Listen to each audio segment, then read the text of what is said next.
launch FanStream Sports. 3, 2, 1. Let's start. Hello, sports fans. Welcome to FanStream Sports. Nothing but pure sport. This is the JP Show. JP, it is so good to hear you back on the air. Stand by. Now, here's JP.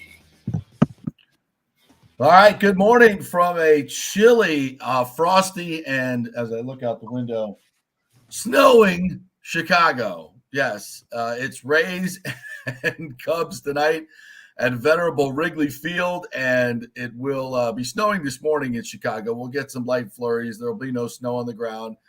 Temperatures expected to be in the 40s tonight as I take my son to his first game at Wrigley Field, my third game at Wrigley Field. He's living up here in Chicago now, so came up here for the Easter holiday to see my son, and we're going to go to a Cubs game tonight, father and son, for the first time. So that's pretty cool. Looking forward to that. Yeah, very cool, as in cold. So I'll be wearing my Rays jersey tonight, sitting behind, I believe, the Rays dugout somewhere. So you may be able to catch my son and I on the broadcast tonight. Welcome in. I am in live in Chicago. Nick Geddes, obviously Nick Geddes News, and from Outkick.com, joining us from our Tampa studio. And we also have the great Bobby the Chief Taylor on the line, ready to talk some hockey. Chief, are you there? Yes, I am, JP. I'm going to a baseball game tonight, and it's going to snow. Well, it's snowing this morning. It won't snow tonight, I don't hear think. that. Yeah. I'm sitting back here watching these. I guess those dragon boat races are soon down here, so I'm watching them train up and down the canal at my back of my house. Yeah, as I was in Florida last week, and on Friday we were playing a little golf, and it was hot as hell. Come back up here to Chicago. We walked around Wrigleyville last night. It's kind of dead, but on an Easter Sunday, but enjoyed watching some Chicago sports with some Chicago sports fans, which are just bananas. You played here many, many times in Chicago against the Blackhawks. These fans are something special, are they not, up here in Chicago? Oh, I'll say. I mean, they're really loud, and that organ was unbelievable from the old Chicago Stadium. That organ, I'm not kidding you. I kept thinking that I was going to see that. What was that scary guy that always played the organ that came out? That old horror movie. Yes, anyway, Count Dracula, somebody like that. That's who it was. Yeah, I know. I kept expecting for that guy to show up every time we go and play there. My very first NHL game played was in Chicago. Wow. Yeah. What a great city, though. What a great city. Beautiful city. You know, down here right on the river. And you hear a lot of bad stuff about Chicago, obviously, the violence that goes on the south side. But walking up and down the Miracle Mile yesterday and just walking along the river walk and then up in Wrigleyville, it's a beautiful, beautiful city. And God, is it freaking huge, and great sports fans as well. But let's talk about the Lightning. Big win on Saturday night. Chief, I know you were doing a game for Bally's. 5 unanswered goals. That third period, they only allowed 4 shots, I think, by the Jets. That was some old-time Lightning championship hockey. Would you agree? Oh, no question. It might have been one of the best ones we've seen over the last month or so. And, when you take a look at it, they really limited them to very few shots. And I felt bad for Elliott because, of the 4 goals he gave up, 3 were tip-ins and a breakaway. And then, it's one of the things is to keep the big kid. And I thought they only had 18, maybe 19 shots. And that was a complete, really comeback. We've seen them do that over the last few years. And I think this one was a more complete one for me anyway. I thought their intensity and their urgency throughout the game, and especially in that third period, was really vintage Bolt hockey. Yeah, and I think the good thing for me was watching Kucherov get 4 points, 2 goals, 2 assists. We've kind of expected this from the team and from Kucherov in general, that as we get closer to the playoffs, this team will start playing better. And I think we saw that on Saturday night. Would you agree? Oh, no question. Yeah, and you know what? There's still a pretty big fight for jockeying for playoff position. We all know the 8 teams that are going to be in there, but I think when you take a look, Toronto's got a 4-point lead, so the Lightning have to be almost perfect the rest of the way. and hope that the Leafs lose one more game outside the one that we beat them on Thursday. But it's us, it's Boston, and Toronto. I think three teams are going to fight for the second and third spot, and whoever loses is going to be the number one wild card spot. So that's just a matter of who you're going to play in the playoffs. You know, most of the guys will say, well, it doesn't matter because you're going to have to beat them all anyway. And Right. That's true, but you'd like to get through the front. There's more upsets, I think, in the first round, JP, than there is in any other round. Why do you think that is, Chief? Why do you think of the first round upset? You said usually, well, what do you think? Oh, I think a lot of it is just making sure that you realize your playoff mentality, because it's a total different game when you play that. You know, the special teams aren't as important. Well, I guess I shouldn't say that, because you won't get as many chances on the special teams. Let's put it that way. Yeah. You know, because they don't call the game as tightly as they did in the regular season.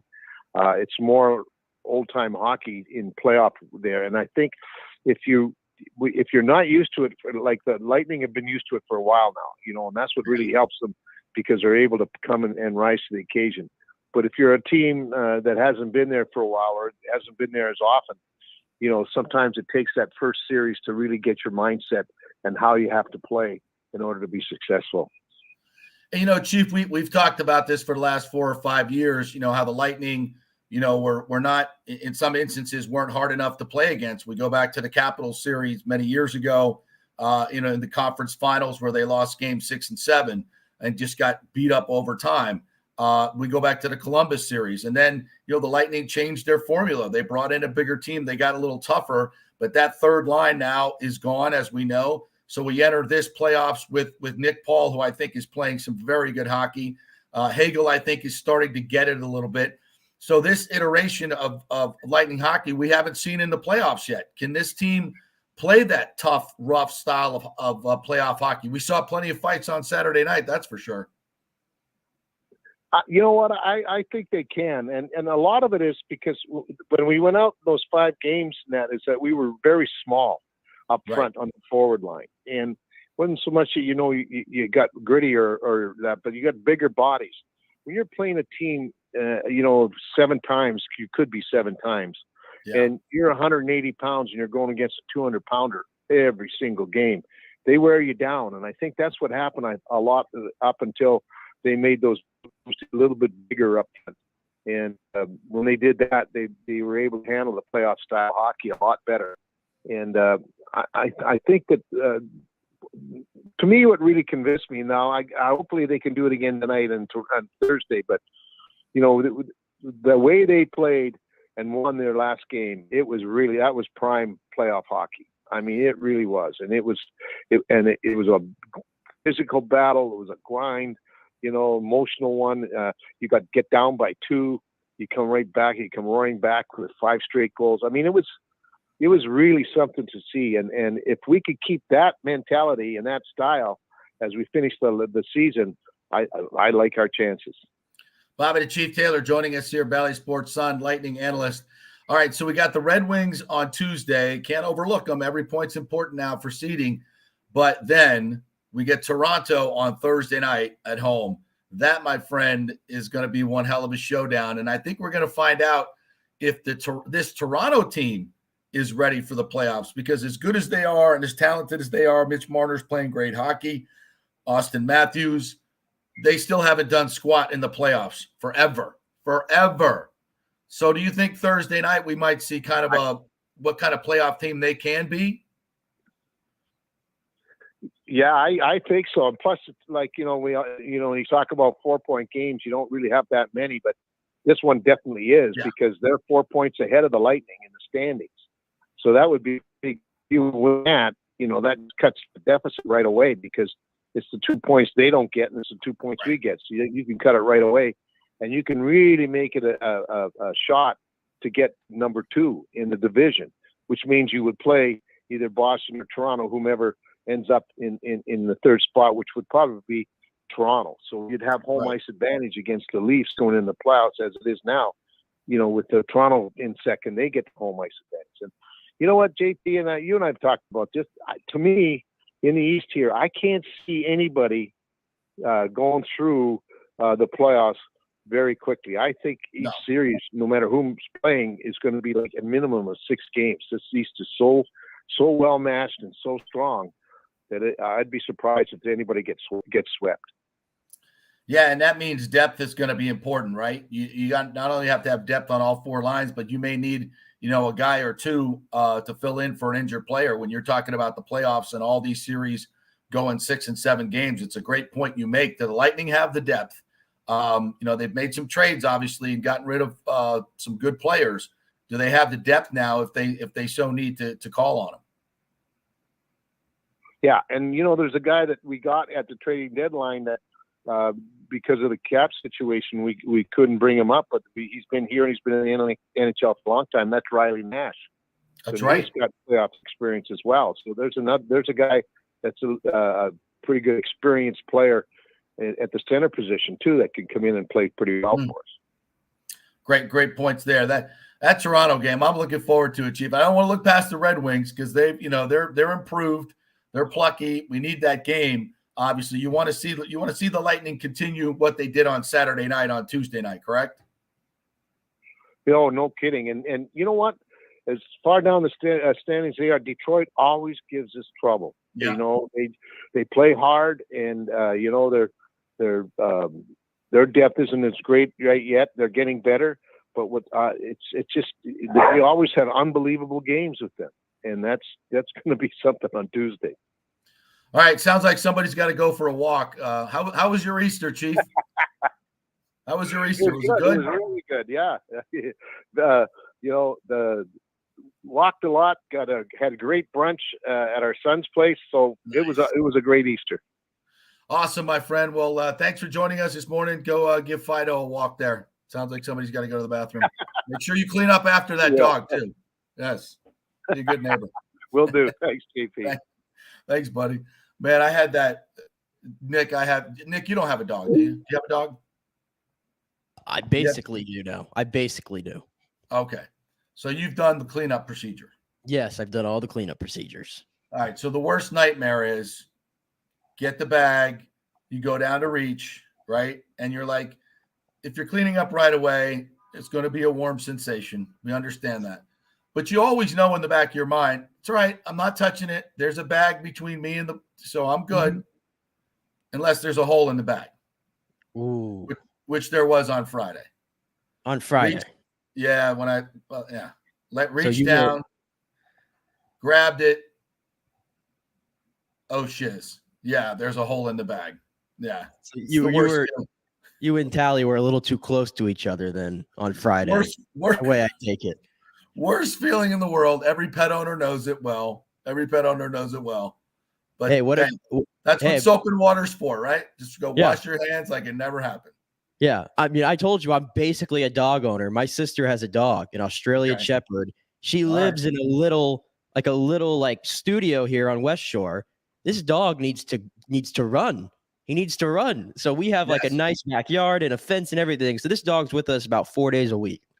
And it's basically turns into my responsibility to do all this. And I had successfully made it 21 years without picking up any dog crap in my life. And now it's part of my job duties before the night's over. I mean, your time has come. Yeah. My time has come. Yeah. Yeah. We'll figure out in like 50 years, 100 years that dogs are smarter than us. And they just, they could have done that themselves, but no. I need to get one of those scoops, man. The neighbor's out there. He ain't bending down to get the dog crap. He got one of those scoops and the little thing where you sweep it in and all that. I need that. That's what I need. I don't know. See, now that seems a little. Come on, that's a little frou-frou for me. Come on, you're a grown-ass man. You got a bag. You pick it up. You put it in it. It's not that big a deal. You don't need a freaking little scooper. That's for grandma, bro. That's for grandma that can't bend down. How did it work for you on Friday? So what? I washed my hands. You got a scoop, huh? I'd rather have an accident every now and then and walk around with a little scoop thing. No, I'm not doing that. That's worse. That's worse. 100% worse. No. Come on. You get your man card revoked for that if you walk around with one of those poops. Don't talk about my man card. Don't talk. There's plenty of other things you could attack about my man card. Don't you? Can't reach out and pick up a pile of poo with a bag. Come on. Anyway, all right, let's take a break. We'll come back on the other side and get into the Rays baseball weekend since I'm going to the game tonight. They better freaking play well tonight. That's all I'm saying, because I'm going to be out there representing the Rays, and I don't want to be these. I got to tell you a story about these Chicago fans we were watching the Bulls game with last night. This was right out of the Bears. Ditka, if Ditka was a power forward, I'm telling you, the Bulls have already got the championship. That's what we need, Ditka, power forward. So I'll tell you that when we come back.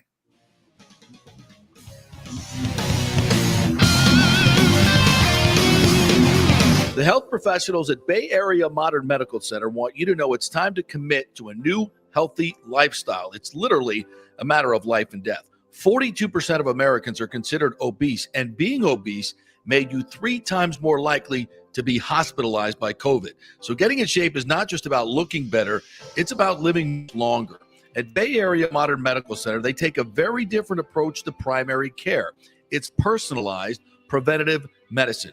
Christopher Lugo and his experienced staff are proactive in looking at your issues before they become a problem, encouraging a healthy lifestyle with proper diet, supplements, and exercise to optimize your active lifestyle, building up your immune system, not destroying it with poor nutrition and bad habits. So call for an appointment, maybe change your primary care, and get on a journey back to full health and a happy life. Call 844-977-3477 or go to BAMMC.com. Tell them JP sent you for priority scheduling.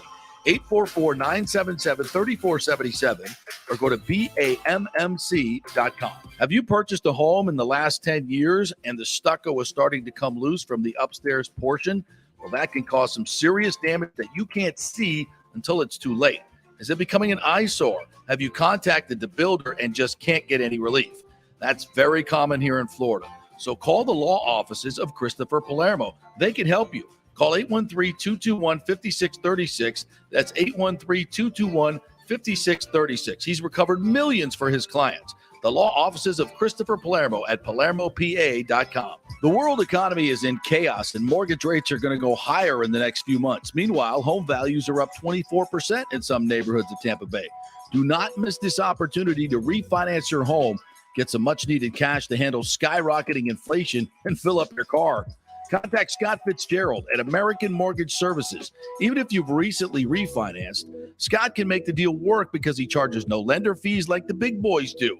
He will also shop your loan around to dozens of lenders and get the best rates and terms. Let them compete for your business. The big banks charge huge lending fees. Customer service is simply a phone number with endless wait times. Scott is local and will personally take your call. Here's his cell phone number. Tell him JP said you could call 813-294-7595. Scott's done over 3,000 loans, including many coaches and athletes. He will answer your calls, concerns, and give you workable strategies to be smart with your money. Reduce your payments. It's not just what you make, it's what you keep.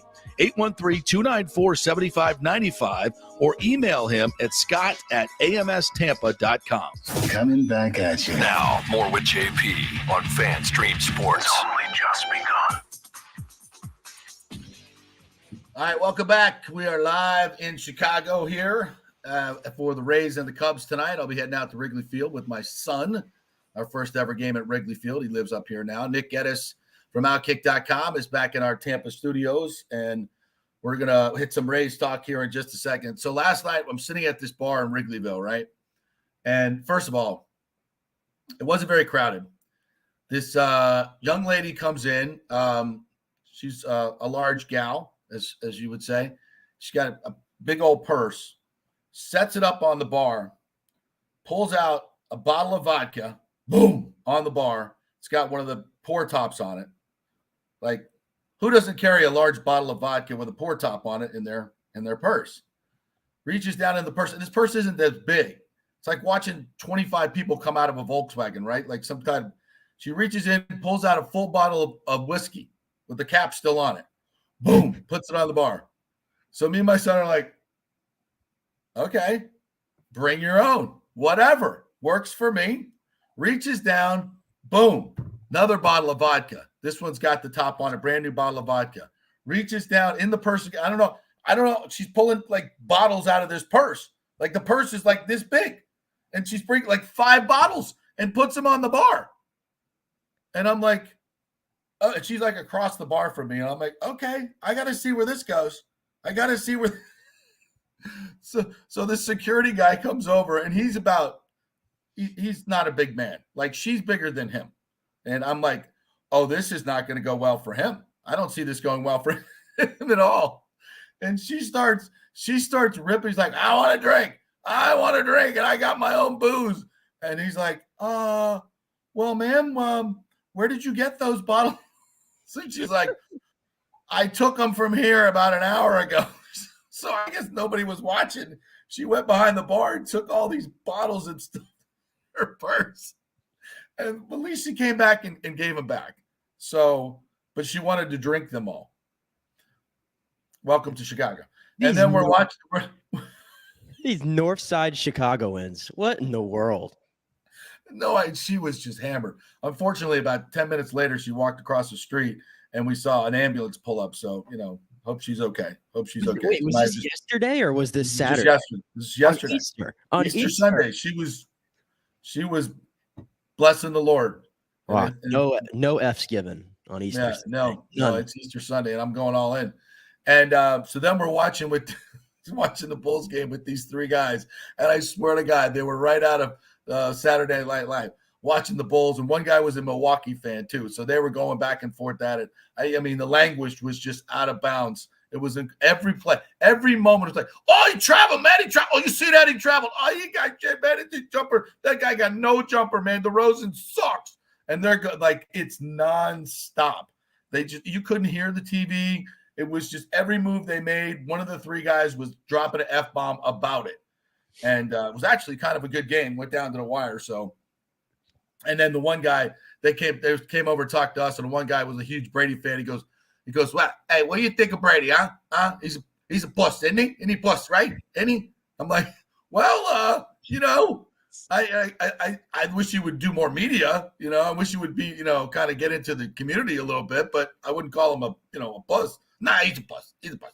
He couldn't play in Chicago. I'll tell you right now, he eat him alive. Play in Chicago? I go, that's what I said. I said, so if you want to go play for the Bears, you wouldn't want him. He goes, no, I don't want him. I don't want him. He's a pretty boy. I don't want him. He's a puss. He's a pretty boy. I don't want him.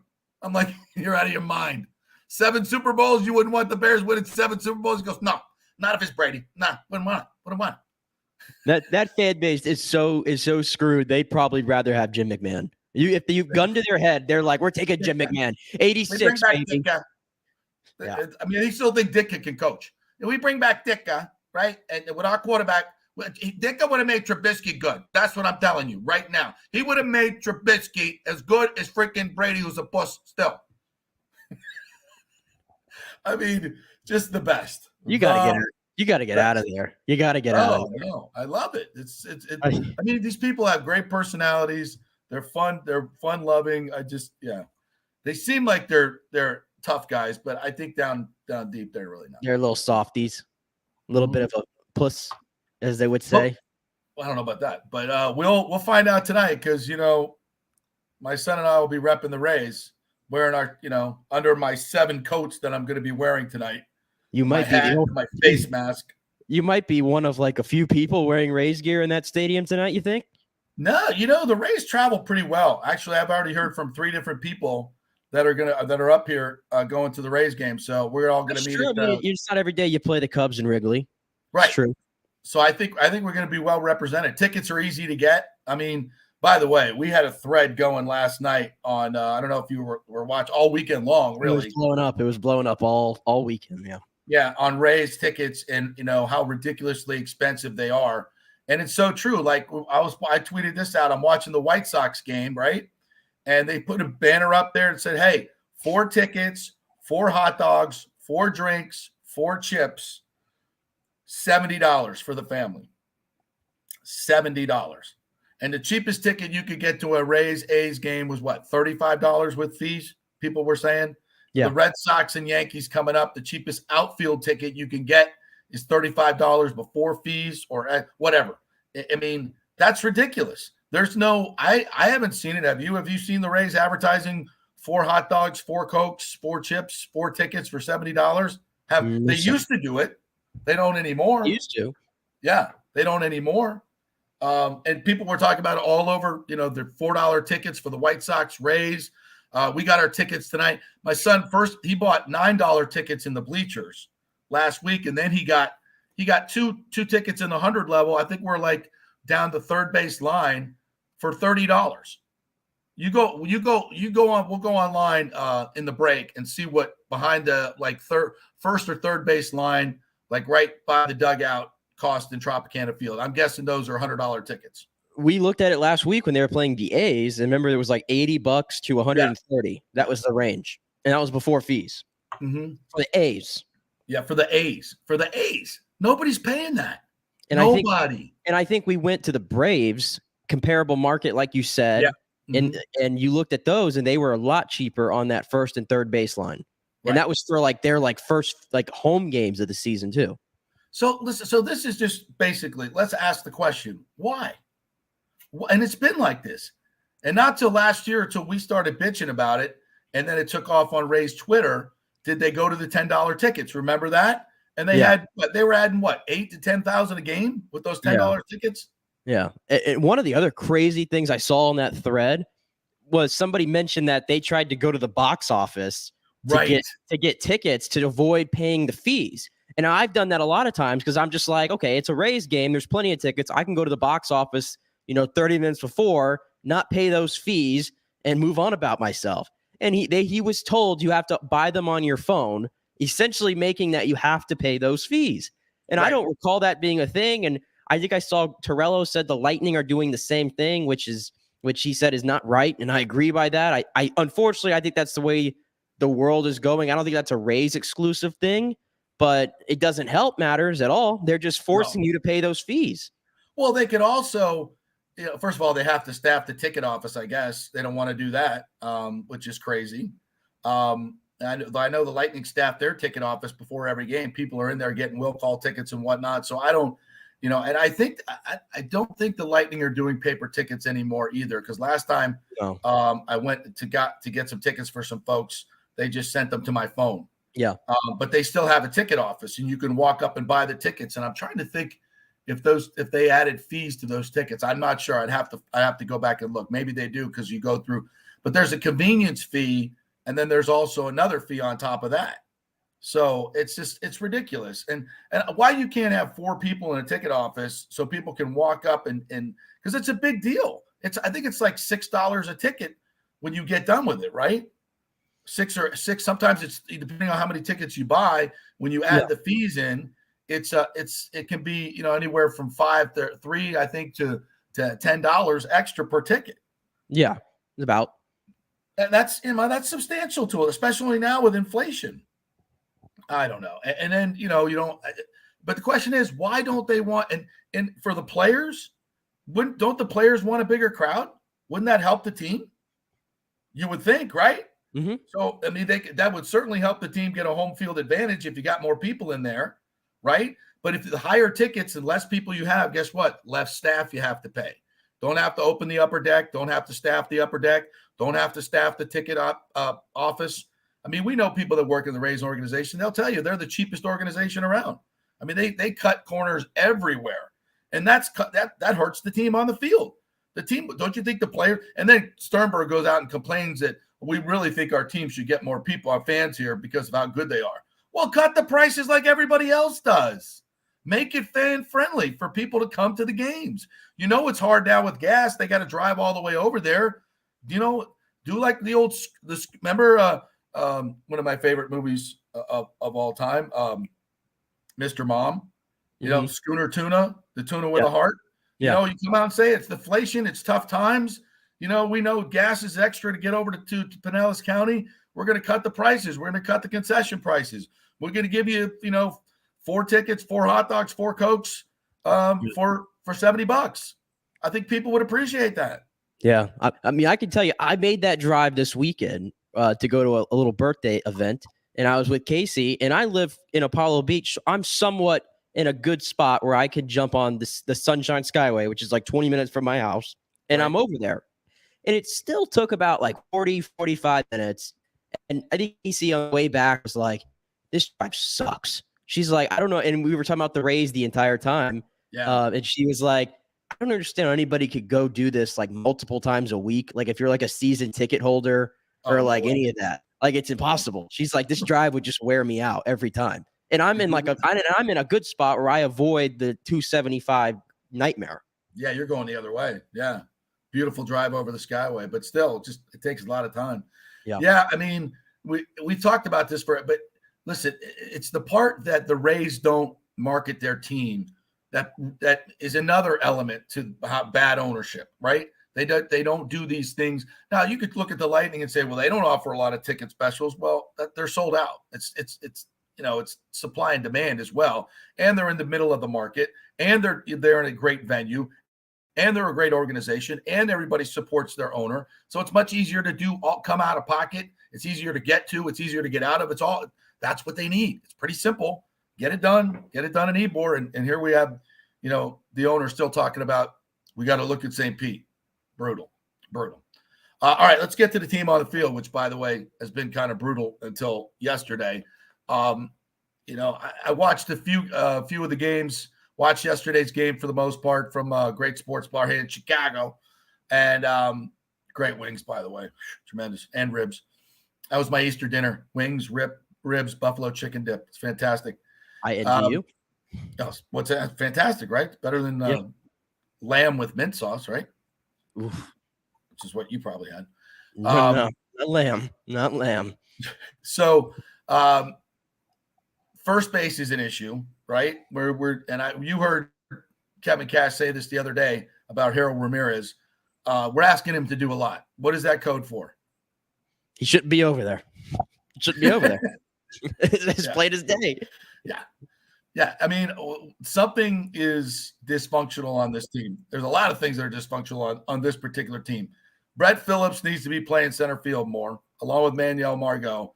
What Kevin Kiermaier did on Saturday in a one-run game to get thrown out with no outs at third base on a chopper to the pitcher, that's a fireable offense. When you can't hit, you can't be making mistakes like that.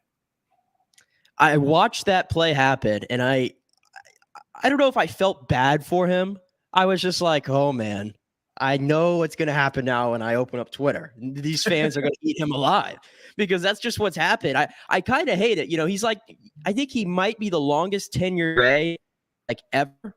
If I'm not mistaken, he's up there with probably Longoria, I think. I think he is, yeah.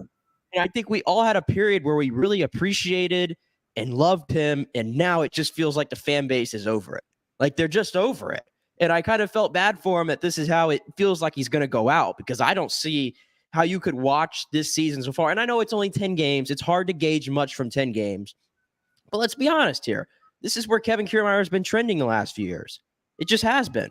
And I know last year you could say, oh, well, he was an above average hitter. 1 year of being an above average hitter doesn't exonerate 6-7 years of being a below average hitter. And admitting in the offseason, yeah, I'm not that good with the bat. And it shows. And it really shows. Yeah. And I know he had a nice base knock yesterday in the 9th inning to add on some runs. So also want to highlight the good as well. I want him to get going. By all means, I want him to get going. But we got him to get going. That play, I know he prides himself. I play this game hard. I play this game at one speed. Can we dial it back just a little bit? Can we look? Can we observe?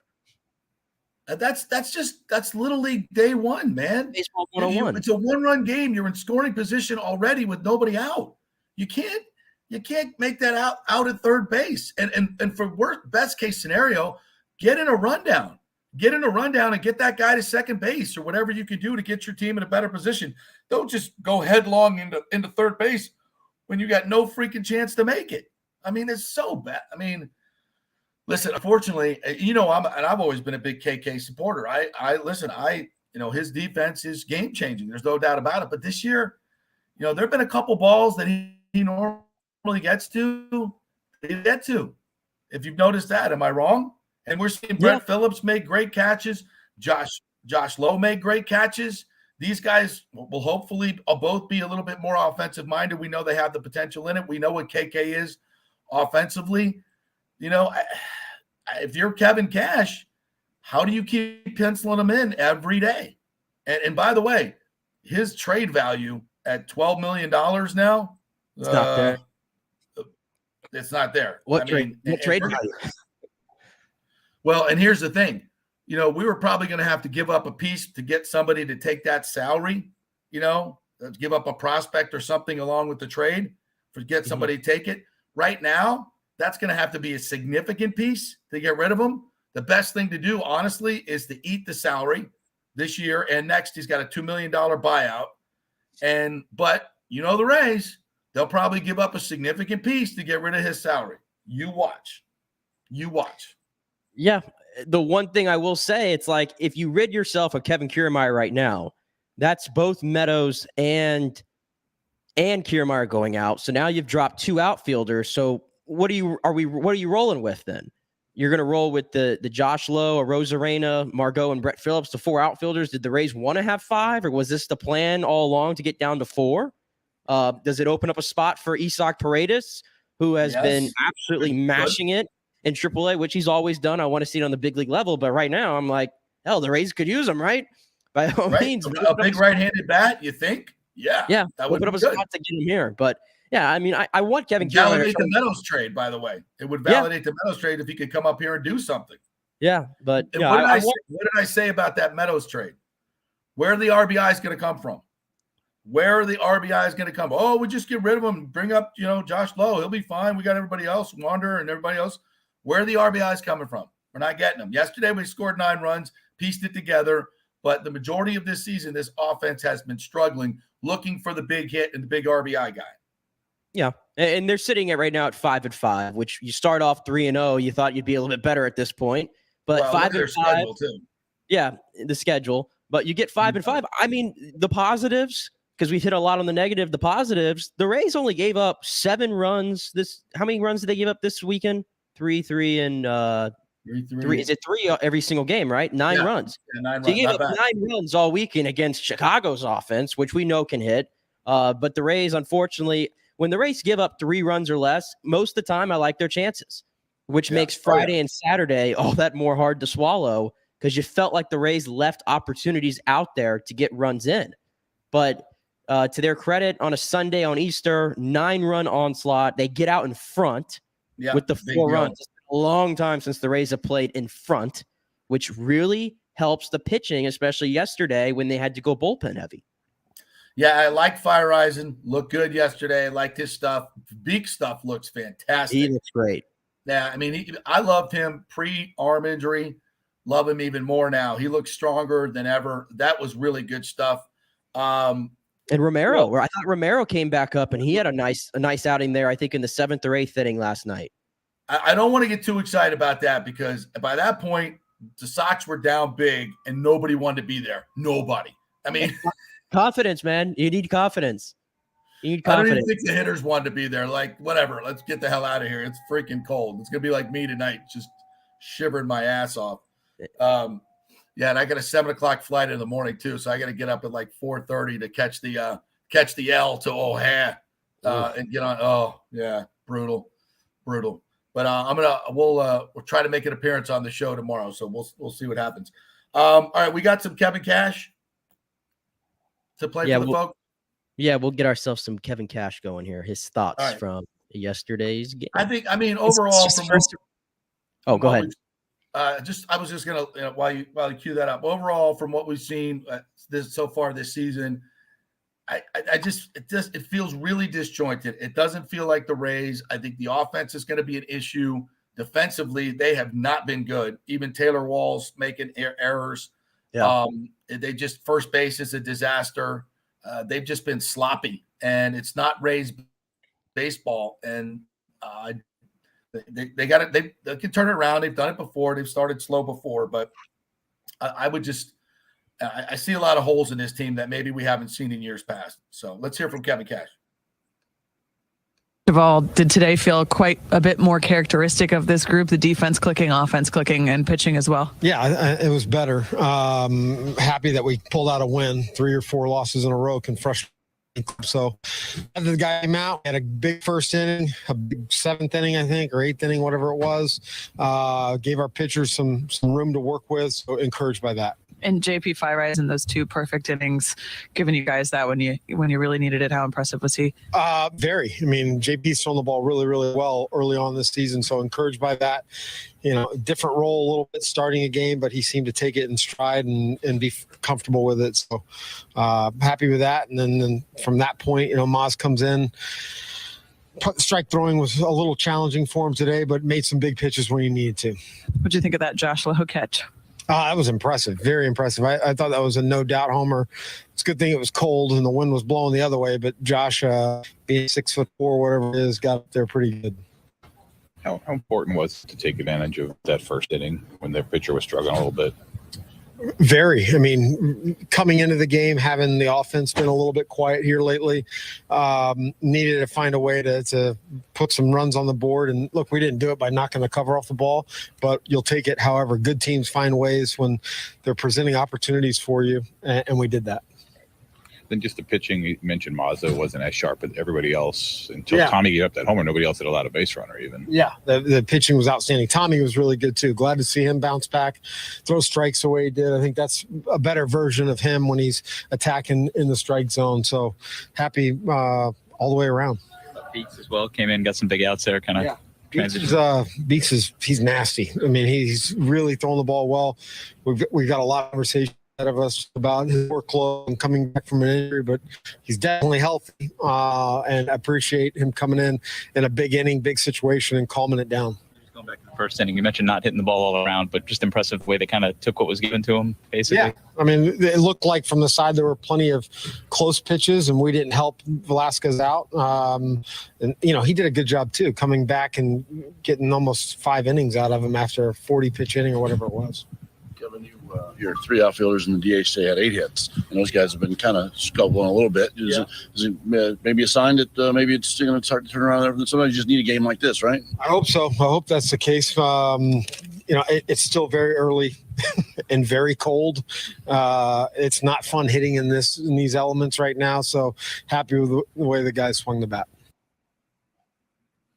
All right, there's Kevin Cash yesterday. It was cold here. It was bitter cold just walking around the streets. I can't imagine getting sawed off on the hands with a fastball, man. That's got to hurt. I mean, I couldn't even I didn't know it was going to be that cold still in April in Chicago. I guess I remember the series they played there, I think 3 or 4 years ago, actually, and there was nobody in the stands because it was so cold. So I guess I should have been expecting it. But it's like you're watching it here in Tampa, where I told you it's 90 degrees. We've officially hit the point where I'm in my car. My air conditioner is doing nothing. I'm sweating as I'm in my car. There's no hiding from it anymore. And you're sitting over there wearing hoodies and scarves. Yeah. People are wearing full mask over their face because they're so cold. Again, like I said when we were in Nashville, you can have all that. You can have all that. I have no interest in doing that. No interest unless it's the summer. I'll be honest with you. Part of me would like to see a few snow flurries. I'm going to be cold anyway tonight. It's going to be in the 40s. Might dip down in the 30s late in the game. So, to be in Wrigley and see a little snow flurry, that's supposed to clear up, at least from a sky standpoint, later on tonight. But I could see a little bit of flurries coming down right now. So we're supposed to get a little bit of it today. Nothing's going to stick on the ground. They'll play the game tonight. I don't think there's any question. Unless something crazy happens. But I kind of wanted to be in Wrigley Field and feel a little snow flurries to watch some Rays baseball. That would be fun. I got to admit, that would be a little fun because I'm going to be cold. Cool. Yeah. And you get to see, that's a little cool. And you get a good pitching matchup. You get both teams aces tonight with McClanahan and Kyle Hendricks on the mound. So it's always great to see a great pitching matchup in person. And I was gonna say yesterday too, and I think Kevin Cash touched on it from yesterday. 8 hits from the outfield, including 3 from Randy, who on Saturday, I'm sure you saw his little bat flip after he was called out on strikes. Yes. And he had an episode. I don't know about you. I saw that. I didn't understand why he was being ejected. I thought it was a soft ejection. He didn't say anything to the umpire. He did it, and he picked up his bat and walked back to the dugout. I don't know. That's a very, very thin-skinned umpire right there, especially when you make a bad call. And that's what happens when they make a bad call and they think they make a call like that and they know it's a bad call. and then somebody reacts to it, then they get all, insecure and lash out and say, you got to go. That's bullshit. That was total bullshit. Come on. You got to be thicker than that. Just warn the guy. Let him go back. It's a tight game. Key player. Come on. And he'd had a rough season leading up to that. It's just they boiled over. But he came back yesterday and got 3 hits. And you talk about the Rays offense kind of looking anemic at times so far this year. We weren't expecting Randy Arozarena. I mean, he's a really big piece to the lineup. Huge. And now with again, without Meadows, where are the RBIs coming from? You got to get it from those outfield guys. And look, we're not, and you said it too. It's like, we believe Josh Lowe's going to be a good hitter in this league, right? But it takes time. He's a rookie. You're not penciling him in for 106 RBIs. If he gets 40 RBIs, I'll be happy, right? So the other guys got to make up for it, and that's you. That's a Arozarena. That's Franco. I mean, we get, maybe it's Margot in center field or in right field. Margot's hitting, he's 367 right now to start. He had 3 more hits yesterday and timely hits. He's turning into the timely hitter the Rays need. So they made the contract for him before the season. We both were like, that's a little bit interesting. I mean, knowing that the Rays don't usually do these kind of things, I was like, man, Margot's the guy. Okay. He's rewarding them right now. Good defense, good on the base path. He's hitting really well. He's one of the most important guys at the plate. So I'm good to see that with the contract that they gave him. And I brought the point up yesterday too. Francisco Mejia is another guy who I think has been very important to the lineup. I'd like to see him in there more, I think. I know Mike Zunino hit 33 bombs last year, but right now he is struggling. Francisco Mejia is one of your best hitters, I think, period. And the Blake Snell trade, which – it's water under the bridge at this point. It's gone. It happened.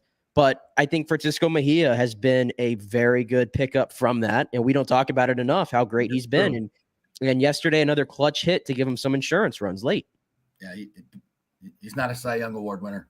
And guess what? No, he's not. But you got to. Neither is Luis Patino. Yeah. You got to look at the bright side. Patino was supposed to be the arm that we got back for Blake Snell. How's that working out? You got to look on the bright side of things. You are such an optimist. But and we'll wrap it up right here. If there's one glaring hole on this team, I think more than anything, it's at first base. And if we had, although Choi's been hitting he started well hitting. Pretty good. He picked one yesterday. I've been banging on Yandy and Choi, but there was a ground ball to the left of Yandy. He made a sliding play and one hopped it into Choi and he picked it. So I'll give him credit there. But Freddie Freeman. I mean, if we were really serious and we went out and got Freddie Freeman, how different would this team look right now? Or even, we could take Freddie Freeman light, some of these other guys too that we circled. And by the way, another guy we were in on, Suzuki, we'll see tonight, and just killing it. Mashing the ball. Just mashing the ball. And we couldn't, that was too much money for us. Like, we'd had big salary. Oh, really? Will we? I think there was probably more like, okay, we've done this before with the Japanese players. Most recently, Yoshi Sasugo. There might have been some like, do we really want to take that risk? Because they gave Yoshi Sasugo, for the Rays standards, a good chunk, and he lasted what, like 60 games, maybe? Did not go well. But but hey, that's on you. That's on your scouting department. This guy is clearly major league ready, Suzuki, and we'll see tonight. We'll see this whole series what we could have had. And again, this goes back to an offseason where we had a list this long of guys, right, that we're going to go get and we're going to trade for. And we got all these trade chips and we're going to spend more money. And we got Bupkis. We got Harold freaking Ramirez. They just made an acquisition, by the way, on Saturday. Did I miss it? Yeah, Javi Guerra, reliever from San Diego. He was a shortstop turned reliever. An 8 ERA plus so far in his big league career, but he's here. I think he's on the roster for tonight. So there's your pickup. Another guy. I'm sure the Rays are probably gonna unlock something. They're gonna unlock something. And the Rays fans didn't want Craig Kimbrell, all right, but now you got Guerra. Hey, the bullpen yesterday. You cannot deny. Yesterday, former shortstop turned reliever. Yeah, with an 8 ERA. I don't want Craig Kimbrell. It'll play. It'll play. But no, yesterday they really gave it 3 hits, the entire bullpen. Yesterday was a typical Rays game that I've been used to seeing. It was our type of weather. It was beautiful. All right, we'll take a break. We'll come back on the other side. we're going to talk a little NBA. Kyrie had a little something for the Celtics and their fans yesterday, but in the end, it was Jason Tatum with a buzzer. That was a hell of a basketball game. I'm mildly interested in these playoffs. I got to admit, NBA when it's playoff time piques a little bit of my interest. We'll talk about it next.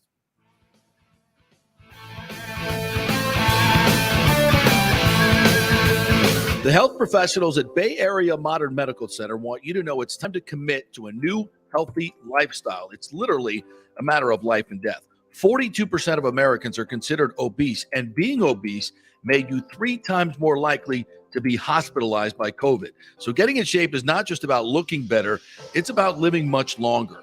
At Bay Area Modern Medical Center, they take a very different approach to primary care. It's personalized, preventative medicine.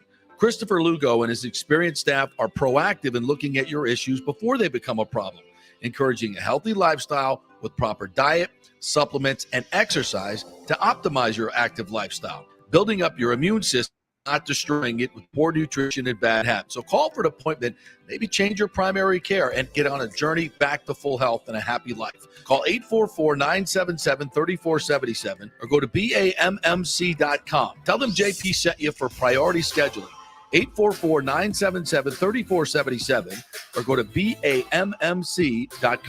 The world economy is in chaos and mortgage rates are going to go higher in the next few months. Meanwhile, home values are up 24% in some neighborhoods of Tampa Bay.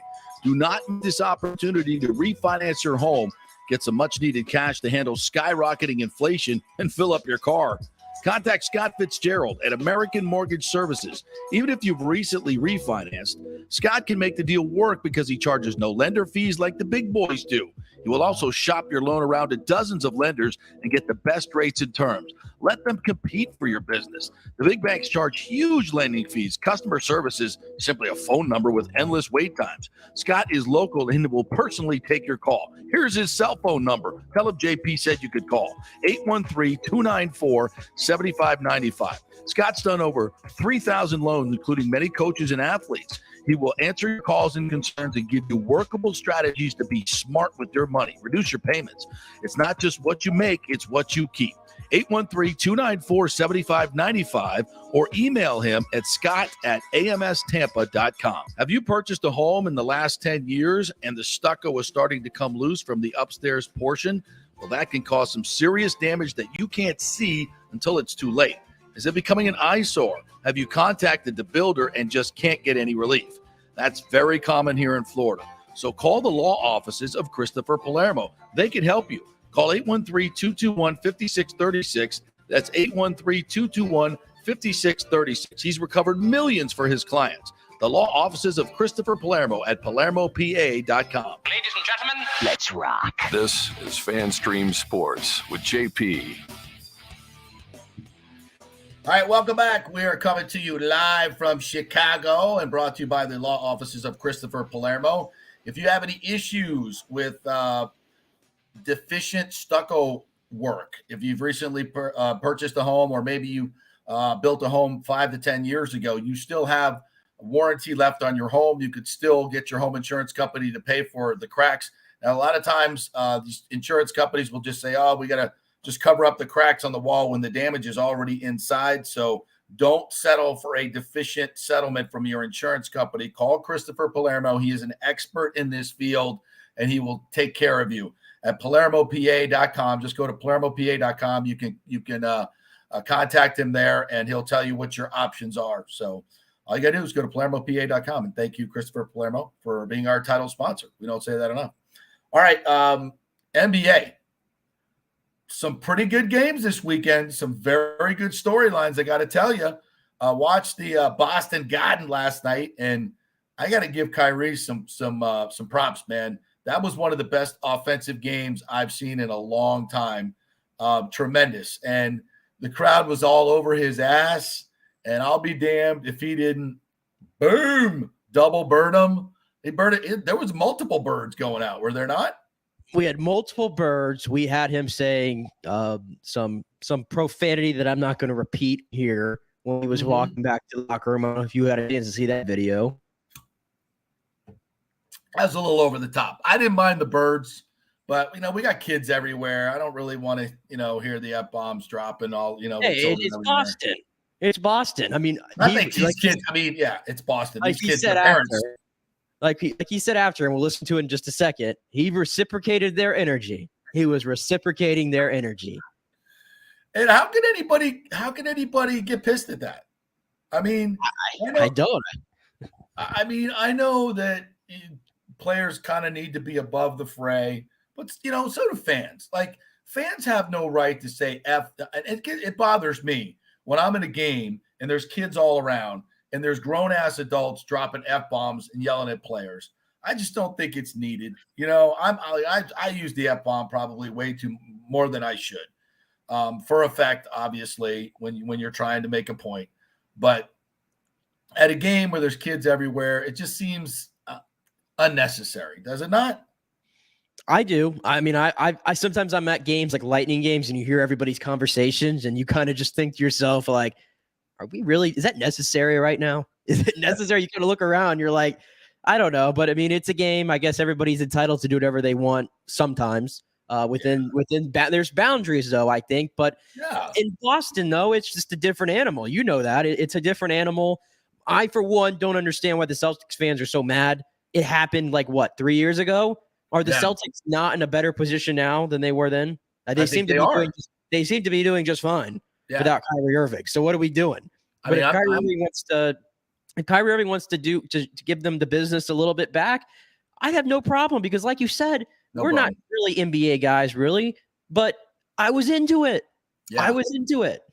Some of the shots that he was making, man, some of those off-balance threes, big moments, huge onions. I mean, but in the end, kind of a microcosm of what's wrong with Brooklyn. Their defense at the end sucked. It sucked. And Kyrie in particular pretty much watched Jason Tatum go right by him for a game-winning layup at the buzzer. This is what it sounded like. Decide not to use it here. Brown the drive. Jaylen Brown kicks it out. Smart fakes. Inside. Tatum spins and he puts it in. Celtics go up by 1. It's over. It's a buzzer beater as the ball goes through the net. The red light flashes. It's a buzzer beater. It's game over. There's no time left on the clock. And Kyrie Irving was caught flat-footed. There's no doubt about it. You got to put it on him defensively. Do you not? Well, I mean, I'm watching the play here again, which I know you can't see on your end, but I've seen it 100 times though. But when they kick it out there, it kind of shows you the game is so 3-point oriented. Everybody's expecting a 3-point shot. So when it's a 1-point game. When he gets kicked out, 2 guys converged over to the guy that I can't remember who it was that was about to make the 3. It was Marcus Smart. Marcus Smart has made big threes in his day, but you had 2 guys converge and go all out like they flew into the bench. That's a mistake there, in my opinion. You could put it on Kyrie Irving being flat-footed, agreed, but you cannot have 2 guys flying into the bench like that, not disciplined in that moment. You just can't. Given that there was only 2 seconds left on the clock, I don't think that's a bad play. You got to sell out for blocking that shot. Where I come down on the defense though, Kyrie's flat-footed. And what did Tatum do? He was at the top. He was at the top of the arc. He cut to the basket. How easy if Kyrie was paying attention, he steps into that pass lane, either steps in that lane and makes a steal, and it's game over. And then the Boston fans are really happy. Or he's got to make a play on the ball. You can't give him a layup, bro. You got to foul him. You got to do something. You can't just give him a layup at the buzzer. Come on. He's flat-footed. That's terrible defense. He could have taken the ball on the passing lane, or because he had nowhere else to throw the ball. There's nowhere else to throw the ball. Sorry. Yeah, but I'm not gonna say we all want to talk about the 39. Defense matters. It does matter, but I'm not gonna say that Kyrie Irving's the reason why they lost the game. He was the reason they were there. With the 39 points, 6 of 10 from 3. Kevin Durant was 9 of 24 yesterday. He was not playing well. And truly, since Kyrie Irving's become a full-time player when they lifted the vaccine mandate in New York, it feels like Kyrie's team. I feel like he's been the 1A and Kevin Durant's been 1B. Actually feel like that. He is a stone cold killer, Kyrie Irving. And maybe it's because he's been well rested. I don't know if that's part of it, that he just has more jump in his legs. I don't know. But right now, he has that vaccine running around in his body like the other guys. Maybe he's a little more healthy. I didn't go there. That was your words. Not mine. But no, he looks like one of the 5 best players in the league right now at this very moment. And I mean, it was a 1-point game. What more can you ask? I hope this series goes 7. I think if you're a fan of sports and basketball, you want this to go 7. And there's animosity there. I can't wait for game 2. Tomorrow, I think it is. So, yeah, I think it's an all-around great game. I don't think it's really blame on anybody. I know that's the thing to do when something goes wrong, but I just thought everybody did their part. I think if you blame it on anybody, it's Kevin Durant. 9 of 24 ain't going to get it done. A lot of those were open shots too. And I don't think Brooklyn, they're not disciplined enough defensively. I don't see any semblance of an offense that they're running. I mean, I don't, especially in the crunch situations. It's just Kyrie one-on-one, KD one-on-one. I mean, I just don't, I don't see a whole lot of what Steve Nash is doing there. But anyway, I'll take the Celtics all day in this series. What do you think? I have a hard time believing that the Nets are just going to go out in round 1. I do. I really do. I think even though they lost yesterday, being that final team that got in and going into Boston, which is a very hard place to play, especially yesterday, and hanging with them, I think that they are still the more talented bunch because of the duo of Kyrie Irving and Kevin Durant. I don't think Kevin Durant's going 9 of 24 the rest of the series. I don't think that's going to happen. The problem is where else is the scoring going to come from? Where else is the scoring going to come from? And you look at up and down the lineup, the Bruce Browns of the world, the Patty Mills of the world. I don't know. Andre Drummond's you're not playing low post game against the Celtics in this series. So I don't know where he comes into effect. Does Ben Simmons make a return? I mean, they're targeting a game 4 return for Ben Simmons. I don't know how much of that changes. How much we can expect. I don't know. What's he going to do besides clog up your offense? I mean, maybe. I don't know. I don't know what they've been doing in practice. Pass up a key layup? Hey, if Ben Simmons would have got that ball where Tatum was yesterday, he would have looked to pass. I mean, 100%.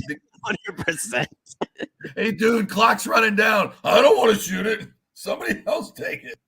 Even though the dude's like 6'10" and literally just needs to get like a foot off the ground real quick and dunk it, but he wouldn't do that either. God. But no, I don't know what they've been doing in practice, but I mean, I feel like he's what the Nets kind of need. He's a good foil. They can kind of shake it up where they don't have to do so much ISO maybe, but at this point, it's kind of, this is who the Nets are. They're going to play ISO ball heavy with Durant and Kyrie. But I think eventually, I think it's going to go 7, and I'm going to call the upset here. I think the Nets are going to. I think the Nets are going to do it. That's a bet. That's a 6-pack bet right there, no doubt. Memphis drops their first game. Karl Anthony Towns is legit, man. He's a superstar in this league. I don't know if he can carry that team to an upset. And of course, Ja hasn't played a lot. He's been out for a long time. You would expect him to probably not be as good early on, but I don't know. I think Memphis will still win there. And the question to me is my Warriors. The Warriors are my team. Let's just be honest. And now that Durant's back, I can start rooting for him again in the playoffs. This is the old Warriors with a lot of nice young blood as well. Jordan Poole. Yeah. You better watch out. The boys are back. Showtime is back. The Warriors Showtime. Yeah, I think they're the favorite in the West. I think they are the favorite in the West. Over Phoenix? Over Phoenix. Ooh. Wow. I think they were toying with New Orleans last night. Let the Pelicans make a run, but I want Chris Paul to win a ring so bad. So bad. We all do. I really do. I kind of would if I don't have a dog in the fight. My Magic, are worthless. So I'm just a fan for this. So Chris Paul, I would love to see get the win. Man, you mentioned the Minnesota-Memphis real quick. That would be the craziest I saw this. Did you see what happened during the game? I didn't watch the game. I just watched some of the reports and highlights. Oh What happened? Gosh. Remember 4 days prior, the Minnesota play-in game, we had somebody who glued themselves to the floor? Yes, the animal rights activist, yes. We had a different animal rights protester, and this time not in Minnesota, but in Memphis, but still playing Minnesota. From the same organization, she chained herself to the basket. She chained herself to the freaking basket, and I don't mean it's a rate value chain. It was a heavy-duty chain. I don't know how she got it in there. I don't know what security was doing. I really don't know. But a full-ass chain, tied it around, I think it was tied around her neck. Like, she was like, I'm not going anywhere. And she disguised herself as a member of the ball crew. She had some kind of like towel on or whatever. And the second she was identified, she takes off the towel and has the animal rights shirt on. No way. You have to go look at the video. And she's getting dragged away, and she's got no expression on her face. She's just like just stoic, like just nothing on her face. She was like, haha. She was like happy. It felt like to get dragged away. It was so odd, bizarre. We have got to do something about these animal rights protesters, man. Every Minnesota game, they're So what is the deal on that? They're protesting the owner? The owner. I think that the owner, I don't know if he's being accused or that it's fact for sure, but it's something about how his factory farm killed like 5 million birds or something through like ventilation, I think. That's what they're protesting. I don't know if that's fact or they're just accusing him. I have no idea. But yeah, worse than Fauci killing corgis? Worse than that? And again, your words, not mine. Your words, not mine. Is what it is. Wow, that's bad. I mean, But yeah, we have people gluing themselves and chaining themselves, JP, in 1 week. It's great when politics and sports intersect. I mean, nothing but positives happen. That's always. It's hilarious. I think it's something we can look forward to, like the Rays tweet on Jackie Robinson Day. That was fantastic. What was the tweet on Jackie Robinson Day? They used Jackie Robinson Day to factually call the United States of America systemically racist, which I did not see that. Yeah, which, I guess we can all have our opinion on that, and that's theirs. And they use their Twitter to espouse that. So good for them, making a difference on Jackie Robinson Day. He'd be proud. All right, we'll take another break. We'll come back on the other side, and we got Kevin Weiss coming up at 11:45 from Locked On Rays. Haven't chatted with him for a while. Looking forward to his take and his analytic approach. And we got to get into the Brady tweet. Did you see the tweet over the weekend? Very bizarre. Very bizarre. A lot of theories out there. We'll talk a little Bucs draft as well when we come back. Stay with us.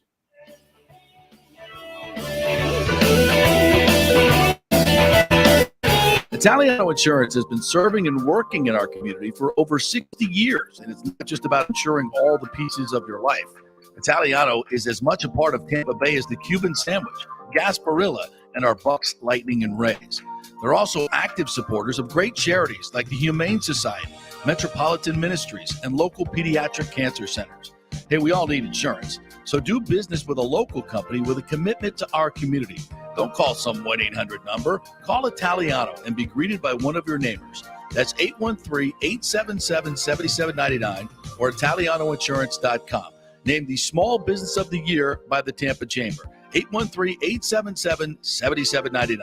Cryptocurrency is all the rage today. The market cap for the industry is now over $1 trillion. And you read about people making millions of dollars, right? You want to get in, but have no idea what to do? Or maybe you dabbled a bit and you want to unlock the real money-making opportunities and don't know how to do it. There are over 10,000 tokens and thousands of decentralized finance exchanges to navigate. So what do? You go to DeFiLava.com. Folks at DeFiLava.com are in Tampa Bay, and they work with you directly to set up custom accounts, answer all your questions, and provide market analysis. Decentralized finance and cryptocurrencies are here to stay and will change the financial markets as we know them. Get in the game. Get with the experts at DeFiLava.com and tell them JP sent you and get their free 2022 crypto market forecast today at DeFiLava.com. Don't get left behind, folks. Make some money at DeFiLava.com. The world economy is in chaos, and mortgage rates are going to go higher in the next few months. Meanwhile, home values are up 24% in some neighborhoods of Tampa Bay. Do not miss this opportunity to refinance your home, get some much-needed cash to handle skyrocketing inflation, and fill up your car. Contact Scott Fitzgerald at American Mortgage Services. Even if you've recently refinanced, Scott can make the deal work because he charges no lender fees like the big boys do. He will also shop your loan around to dozens of lenders and get the best rates and terms. Let them compete for your business. The big banks charge huge lending fees. Customer service is simply a phone number with endless wait times. Scott is local and will personally take your call. Here's his cell phone number. Tell him JP said you could call. 813-294-7595. Scott's done over 3,000 loans, including many coaches and athletes. He will answer your calls and concerns and give you workable strategies to be smart with your money. Reduce your payments. It's not just what you make, it's what you keep. 813-294-7595 or email him at scott@amstampa.com. Have you purchased a home in the last 10 years and the stucco is starting to come loose from the upstairs portion? Well, that can cause some serious damage that you can't see until it's too late. Is it becoming an eyesore? Have you contacted the builder and just can't get any relief? That's very common here in Florida.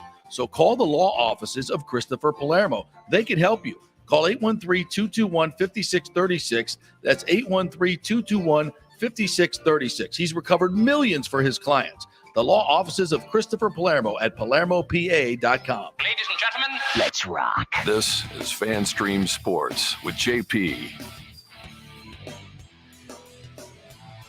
All right, welcome back to Chicago as we are live here today at 11:11 Eastern Time, 10:11 here in Central Time. The Rays and the Cubbies tonight at Wrigley Field. I'm looking forward to this. First time I will be going to Wrigley Field with my son, who now lives in Chicago, like 3 blocks from Wrigley, but he moved there in October when the season was over, so he hasn't been there yet. So we get to go see Rays and Cubs tonight. That's going to be a pretty sweet father-son moment, I got to admit.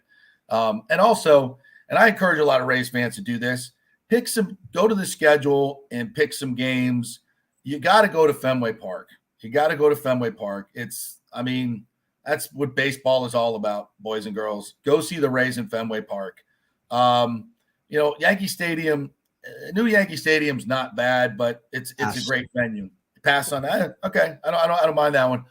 I like AT&T in San Francisco looks pretty cool, or Oracle Park, whatever they call it. Yeah, I'm not exactly sure what their road schedule is. I'm not exactly sure where they're playing this year. All the other outside interleague plays. Do you know? Have you already memorized the schedule as you usually do?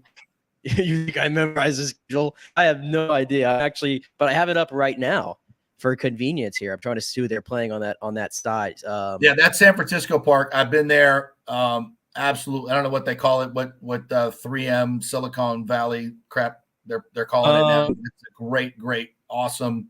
I know it is AT&T. I think it was the original. That's one of the best parks right on the water in San Francisco. Petco is fantastic in San Diego, one of my favorite parks, and right there in the Gas Lamp District, just gorgeous. Dodger Stadium, venerable Dodger Stadium, just tremendous place to go watch a baseball game. My first Major League Baseball game was at Dodger Stadium. I saw Dodgers and the Reds. Yeah. It looks like this year, unfortunately, the Rays are in the Central. They're playing the NL Central this year, obviously. It's Wrigley, Great American Ballpark is Cincinnati. Great ballpark. And then Milwaukee, which is not called Miller Field anymore, I don't think, but Milwaukee, which is a pretty underrated stadium, I think, as well. Yeah, I've heard it's awesome. They do miss out on playing in St. Louis and Pittsburgh this year. They have those games at home, which I think those are 2 of the better ballparks as well. Busch. Yes, absolutely. Yeah, and that's like you, for instance, who thinks Tropicana Field is a good place because you've never been to a real baseball stadium, Conditioned for it. I'm conditioned to it. Yeah. I did take you to Steinbrenner Field, which gave you a little sense of what a nice outside ballpark was like. And what'd you think? If I was looking down at some of the people in the sun, I was like, ooh, I don't want to be in the sun. I don't know. I'm so conditioned to being in my nice 72, cool, my nice. You are a vampire. I think you are a vampire. I mean, I told you I'm in here right now. I don't have a single light on besides this ring light, and it's only on because you say that it brightens up my ugly face. Apparently, that's the only. You have nice features. We can actually see you when it's not on. You look milky and dead, so you don't want to look milky and dead. Yeah, thanks. So you put some light on you. You're a handsome fella. Thank you. You should have some light on you. Yes. I don't like the light. I'm old, so I need the soft lighting. See, it would have been cool though, like the Hubert Harfrey Metrodome, whatever the heck you called it in Minnesota. I bet I would have loved it. I would have loved it probably. Oh my God. That place, I covered many a Bucks Vikings game there. Shoot me. Effing shoot me. That, I mean, you want to talk about antiseptic? I mean, I'd say it's like going to the dentist office, but it's worse. I mean, that thing had zero character except for that effing obnoxious like that effing Viking horn. And they had all these speakers at the top, and they crushed in all this artificial noise, and it was already loud. But those speakers and this press box was at the top of the stadium. Those speakers were like in your ear. So by the time you got out of there, you were just like, you couldn't hear for 3 days. And that was the biggest crap hole. Oh my God, that was for football. For baseball? Oh, you didn't like the 100-foot like right field or whatever it was? Oh my God. I mean, it rivaled the shit palace that was the Kingdome. That place was awful, but Minnesota was worse. That's the worst baseball stadium in the history of baseball. That's worse than Tropicana Field. Like I even have to admit that. You didn't mind when a nice little storm just caved the roof in? You didn't mind? No. Hey, what was it? That was a snowstorm that just But that was that the Pontiac? Was that not? That was the that was one. Minnesota. Yeah. How does it happen? Like, what are we not? We're not putting like a regular like top on the building. What was it? It was like a fabric roof. Somebody thought a fabric roof in a place where it dumps 7 tons of snow a year would be a good idea. I mean, isn't the Rays though kind of like that? It's a fabric roof. Oh yeah. And that's why you can hear the freaking rain. We don't get 12 feet of snow every year either. So I mean, at least it made some engineering sense. I don't know what sense it made up in Minnesota, but maybe the rain's gonna come through it one day. Yeah, you never know. By the way, I did hear some interesting stuff on the Rays' new stadium. One of the things that's becoming a very big challenge is the roof. They're trying to figure out how to put a roof on that parcel of land. I don't think the land is big enough because I think they want to have a cover, but not an air conditioned place. So a shade or a cover of some type, but not fully air conditioned and climate controlled. So they can still grow grass, do natural grass, have a covering of some type to keep the sun out, and then artificially cool the grandstands, like with coolers, giant fans, and all kinds of stuff. I think this is kind of what they're going for, which I'm fine with. I'll trade not having 72 degrees, but having a roof of some type and natural grass. That to me, that's a big deal. So I know I get a sense that they're working on that, but that's one of the stumbling features. They're trying to find some very new design that's going to answer all those questions for them and then keep it, economically feasible. So, but I think we're getting close to seeing something within the next few months. I think that's what's holding up all the, we were expecting to get the financial piece from Hillsborough County in the first quarter, didn't come. And I think that's what's holding it up. That's the sense I'm getting right now from some of the folks that are leaking out some information here and there. So, but not that it's any state secret. But anyway, the Bucks. This cryptic tweet, I probably shouldn't spend this much time trying to figure it out. So Brady sends out this tweet. It's a pair of eyes, and it's got Josh Allen, Patrick Mahomes, and Aaron Rodgers tagged in it. They were talking about on Get Up this morning. They came up with nothing sensible, except Greeny mentioned that maybe it was some type of golf match, maybe with him being a fourth.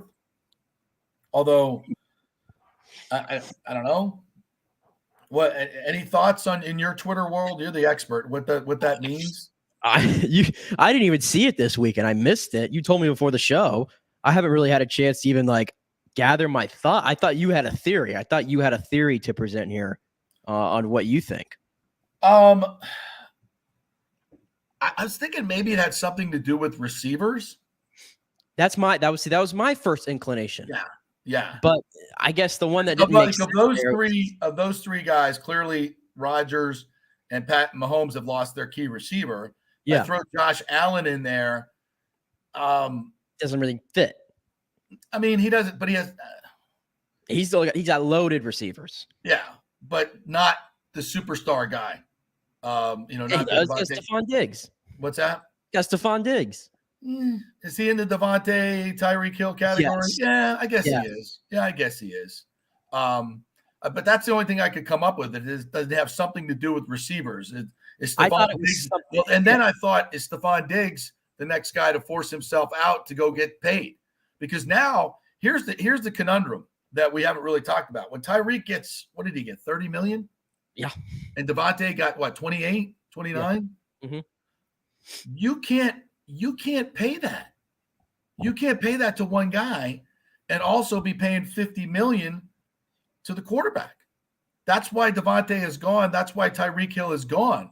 And maybe Brady's saying to Josh Allen, "You're next." Stephon Diggs is going to need to get paid, and then he's gone. Stephon Diggs just got paid. He just got paid. I just recall he got $24 million a year. There you go. So now is he on the trade block? No. Like $24 million? No, I don't think so. I'm trying to pull up Josh Allen's contract right now because I'm pretty sure he got his. 6-year, $258 was Josh Allen's. Yeah. Well, that's the only thing I could come up with that was what I was thinking too. Like, oh, y'all have fun, y'all trying to figure it out while I'm over here with 2 stars and I'm not making nearly as much as y'all are. That was the only thing I could think of. I don't know. Maybe that's it. I guess we'll ask him. Oh wait, he doesn't do any interviews. That's right. Yeah. Oh, there you go. Yeah, that's right. He doesn't do any interviews. So we'll have to wait till I don't know when is he coming back to do an interview? The Man in the Arena final episode is next week. Yeah, he just put a little tease out here of the final episode. Yeah, so maybe we'll get all our answers there. Ooh, it's the Bucks. It's the Bucks episode too. Yeah. Here we go. Effing go. So what do you think gets revealed there? Maybe does that have something to do with the eyeballs? Man, I don't. Tom's cryptic, man. He's also let's give it. He's also the GOAT of self-promotion too. Yeah. You're not getting any free interviews from him or he's saying anything. If you want to see anything of substance from Tom Brady, you got to tune into something he's getting paid for. Yeah, he's been very active on social media lately, which is interesting. He was balling all over his son too. I don't know if you saw that video. I did see that. He hitting like one-legged fadeaway jumpers like Dirk all over his son. Tom Brady's got some game too in ball. I've seen the video of him and Jordan playing together, like in pickup. Mm-hmm. Icy. Have you seen him dunk? Who, Brady dunk? Yeah. I legit don't think Brady can dunk. I know he's 6'5", 6'4", whatever, but he doesn't feel like the kind of guy that can get up there. If you're 6'5" and you can't dunk, then white man cannot jump. That white man cannot jump. Is anybody going to confuse Brady with being an athlete? No. I mean, he wants to. If you're 6'5" and you can't dunk, you're not an athlete. Remember his first order of business if Elon Musk buys Twitter, he wants the combine photo to be deleted forever, for crying out loud. That's what's at stake now. But not free speech and democracy all over the world. Gotta go. That's what Brady's worried about. That's what that's where his head's at. That's how selfless and philanthropic Brady is. He doesn't care about free speech and is changing the politics of the entire world and democracy being unfurled again. No, he's just worried about his combine photo. Good for I agree, but Matt Hasselbeck had a good theory. The photo should stay because that's the best promo for the TB12 that you can have. It's the best promo for the TB12. Before and after. Before and after. That photo has to exist. TB12 would not exist without that photo. Did you see that video he put out with him working out where he's like in his shirt and then it pops and he doesn't have his shirt on and he's all ripped? Yes. You see that one? Yes. Yeah. Yes. He's been very, very active on social media. Yeah. Very. And so is Mr. Gronk. Except for answering the questions that the people actually want to ask. Questions you want to know. He's going to give you something you're like, did I really need to know that? Probably not. But thanks, Tom. I'm going to spend 10 minutes of it on a talk show the next day. Let's just be honest. As a member of the media, right, this is why I'm pissed. He's circumventing us. Completely circumventing us. He never has to. You're going to use that word in this market, circumventing. He's circumventing us. He has no accountability to getting questions from the press. I shouldn't say no. He does his bare minimum that the NFL contractually makes him do. He does the bare minimum and then controls those particular spaces extremely well. And listen, as a media coach, I applaud him. He is manipulating the system perfectly. I mean, he would be my A1 exhibit A. This is how you control the media, and I don't like it. He just doesn't like y'all. I don't like it. Doesn't like y'all. It's ended that he doesn't like you. He doesn't want to talk to y'all. I mean, he could put out all this cryptic stuff and everything that he does. His podcast with Jim Gray, right? Although I will give Jim Gray some credit. He does ask tough questions. Now, Brady knows that he's not going to get, substantial follow-ups that are going to delve into something that he says that wants to get to the real root of things, right? So let's just be honest about that. But I do think Jim does ask the questions. But he knows how to handle it, manipulate it. And with us, he knows he only has to be there for 4 or 5 questions. And as soon as he gets a tough question, he'll deflect it and then he leaves. So the media, he conditions the media to know as soon as somebody asks me a tough question, I'm out. So nobody asks him a tough question because we want as much as we can get from Brady. And if you're the one to ask the tough question, you know what's going to happen to you? All the other media guys are going to go, what'd you ask him that for? He's going to leave after that. So you're going to be the guy. That's why I don't like it. He's doing it perfectly. He's manipulating the media perfectly. Like I said, he needs to win games. That's all he needs to do is win games in the grand scheme of things. You are right. You are right. And he does. As much as I hate it, you are right. Just win games and nobody else cares. Yeah. But anyways, I know you teased a little bit of the draft, which, believe it or not, we're 10 days away from the NFL draft. It feels like it's creeping up on us here. Starting to get a little bit more pub, starting to figure out who's going to go in the top 10.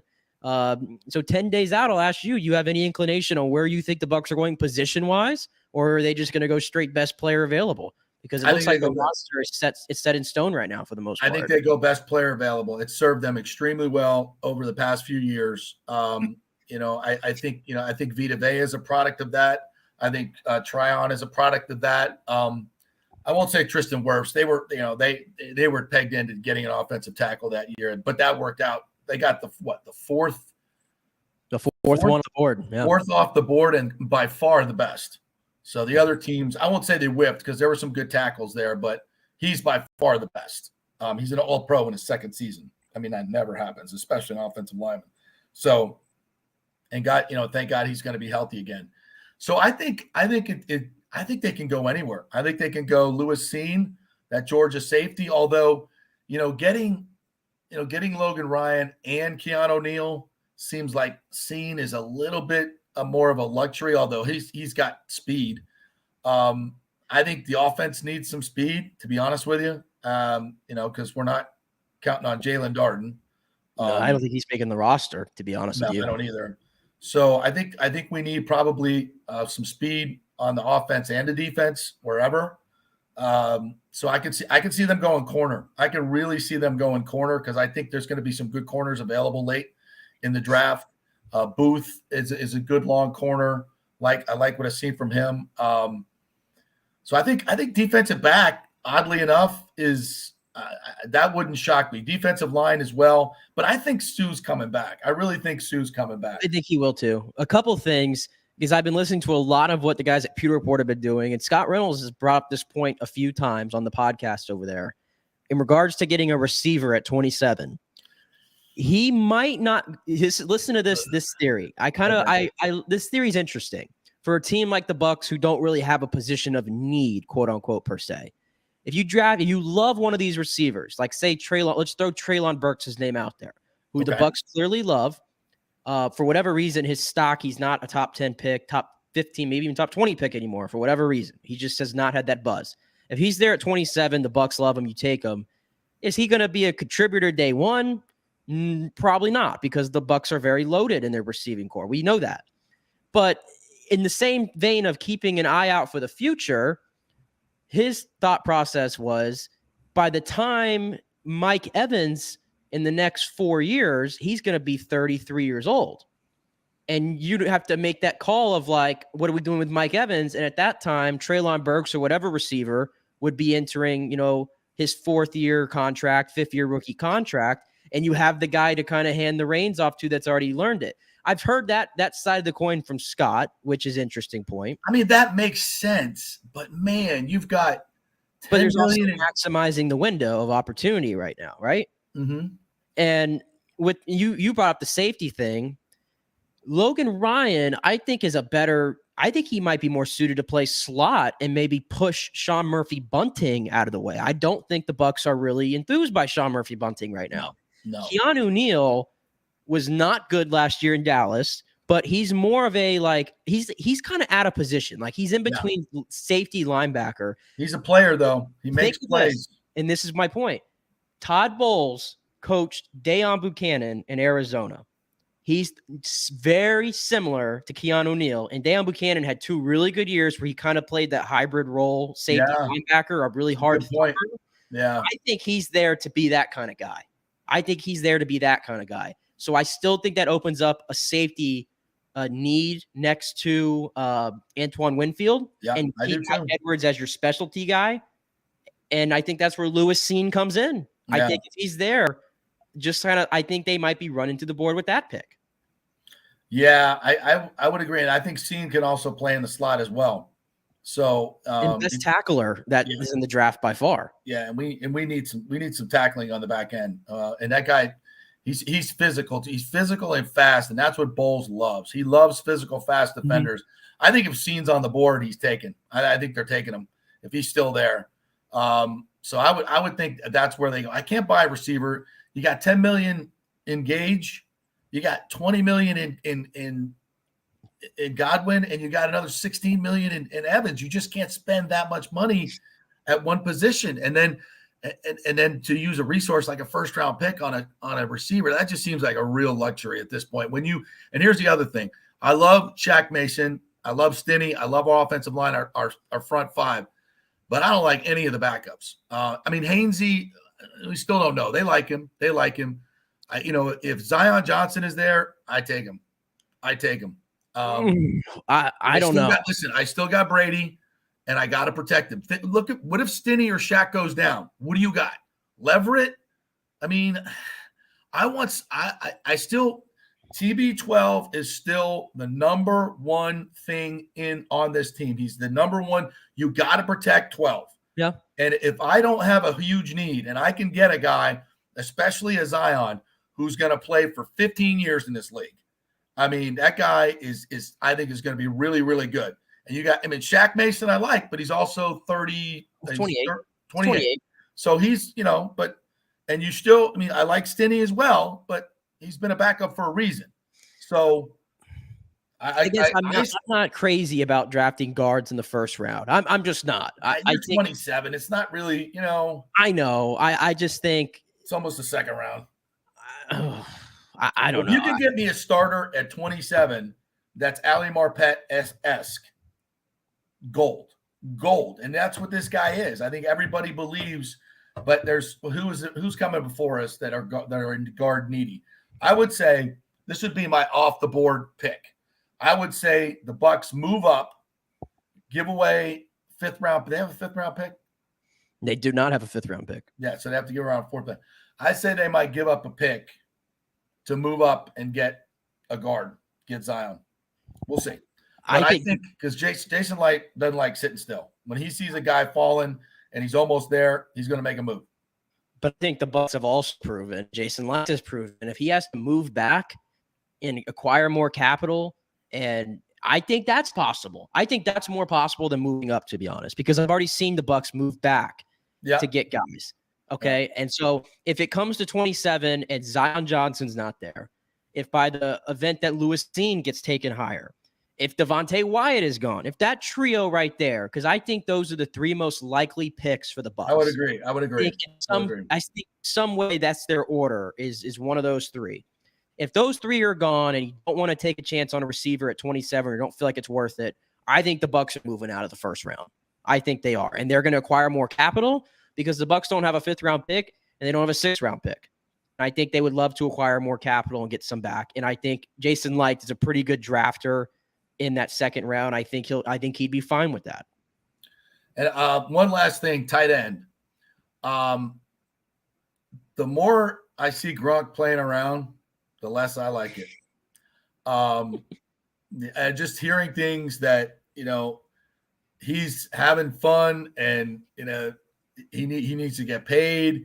He got hurt last year. He didn't like it. It was painful injury, the punctured lung, the ribs. I think you got to protect yourself. I think in the first 3 rounds, one of those picks is going to be a tight end. I'm brain farting on his name, but the kid from Colorado State. Trey McBride. What's his name? Yeah. Trey McBride. The Colorado State kid. Yeah. Yeah. 90 catches. I was watching some tape on him the other day. Wow. He reminds me of little Gronk. Not as big, obviously, but man, he catches the ball and runs so well. He's such a natural tight end.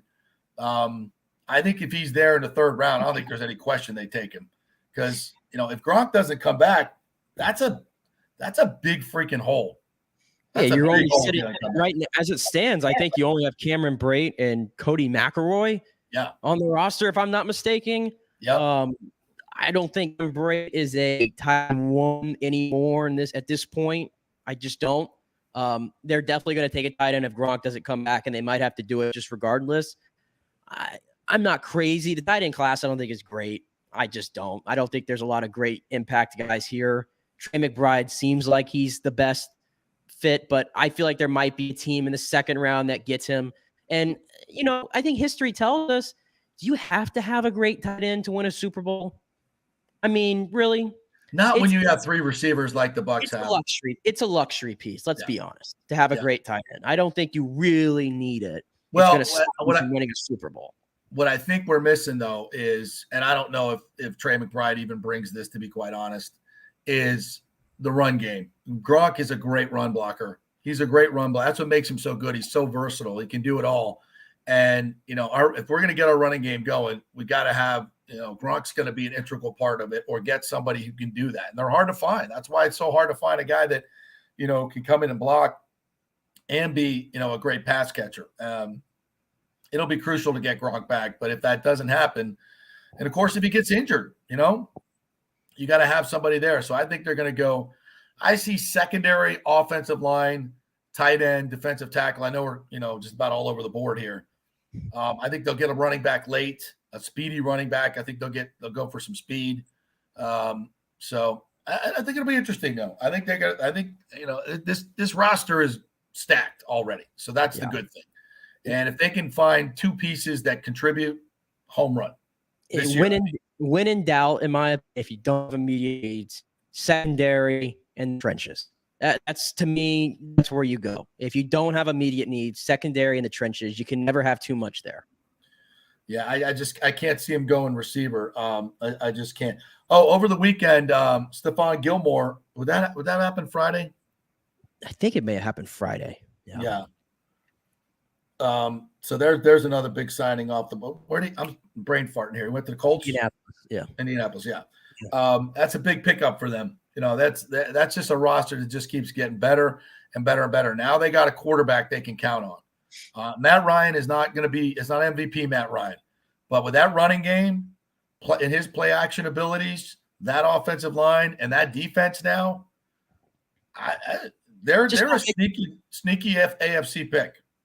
I know they're trendy. I think I may have mentioned it on Friday. I don't think that in the NFC, I'd feel a lot better about them. In the AFC, I still think that they come in behind a lot of teams. I really do, but they're going to have a chance to win the division as long as, they just need Matt Ryan not to be a bonehead. And really, I don't think in his career he's really been much of a bonehead type of player. Carson Wentz was. That bottom line. And Matt Ryan, I think at this point, I think there has been some drop off there, in my opinion. But I think coming over, as opposed to like Phillip Rivers, I think he's better at this point in his career than Phillip Rivers was when they got him. Yes. God, yes. I don't think it's really close. So, and they still were able to get to the playoffs with him. So they'll probably sneak in there. I don't know how much but Stephon Gilmore, 32 going on 33. I feel like there's some decline that's probably coming there. And I don't know how far a run game heavy offense can take you in 2022. I don't know. I think there's a ceiling on it. Well, who do you think is the favorite in the AFC? The Bills? I have the Bills as the favorite. I don't think Kansas City, you can't just replace Tyreek Hill like that. You can't, especially when offense is so dependent on what he does. Opening it up for Kelsey and jet sweeps and everything he does. I just don't think they replace him overnight. I just don't. Yeah, I think Buffalo's probably has to be your favorite. Yeah. Like a lot of people are going to say, well, what about the Chargers? And whatever. The Chargers to me are, again, until I see something, you have to prove it to me. I need to see. I think they're more. I think they're a lot more flash than grit at this point. That's just the way I feel about them. They take on that West Coast identity, and I don't trust them. Denver, obviously, I love Russell Wilson, but I think that we're getting a little bit out of hand here, thinking that he's got this great roster is not as great as people think. I don't. People are like, oh, that's a Tom Brady. That Broncos roster just good as the Bucs roster when Brady won it. No, it's not. No way. Those weapons are not even close. They're not even close. No, not even close. But it's Russell Wilson, so I have confidence they're going to win 10 games. They're going to win 10 games. They're going to win 11 games. I'm confident. In that division, though, it's going to be a dogfight. That's how I feel about them. Cincinnati, I can't see them getting back to the Super Bowl. I don't know. I don't see that happening. The NFC North, Deshaun Watson, question marks everywhere. Their roster is there, I think, but yeah, who knows? That's going to be an interesting team. I mean, how much is he going to play?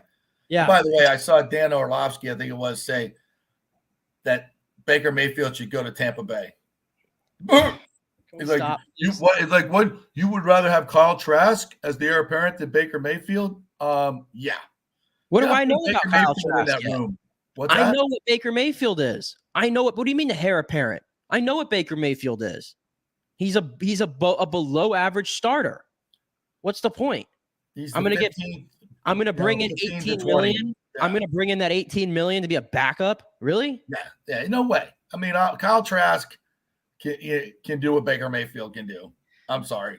Or if he's substandard in some way, it's not as much, like you said. You're not paying him $20 million. And by the way, how dysfunctional would that quarterback room be? What are you going to do? Get rid of Blaine Gabbert and bring in that guy? No. Brady ain't signing off on that anyway. What's the rule of thumb? If my backup quarterback is going to make headlines, I don't want him. Exactly. I don't want him. No. Hell to the no.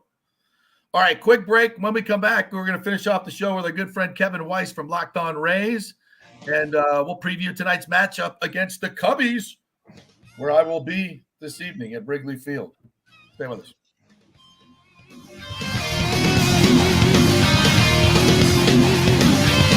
The world economy is in chaos, and mortgage rates are going to go higher in the next few months. Meanwhile, home values are up 24% in some neighborhoods of Tampa Bay. Do not miss this opportunity to refinance your home, get some much-needed cash to handle skyrocketing inflation, and fill up your car. Contact Scott Fitzgerald at American Mortgage Services. Even if you've recently refinanced, Scott can make the deal work because he charges no lender fees like the big boys do. He will also shop your loan around to dozens of lenders and get the best rates and terms. Let them compete for your business. The big banks charge huge lending fees. Customer service is simple.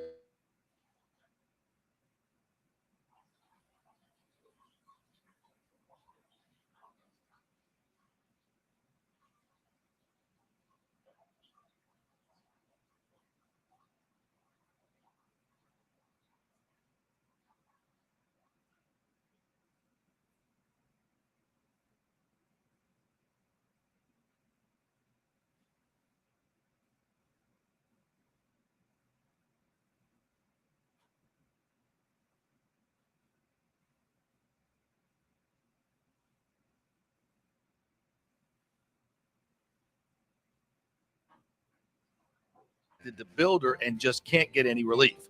That's very common here in Florida. So call the law offices of Christopher Palermo. They can help you. Call 813-221-5636. That's 813-221-5636. He's recovered millions for his clients. The law offices of Christopher Palermo at PalermoPA.com. Pure sports.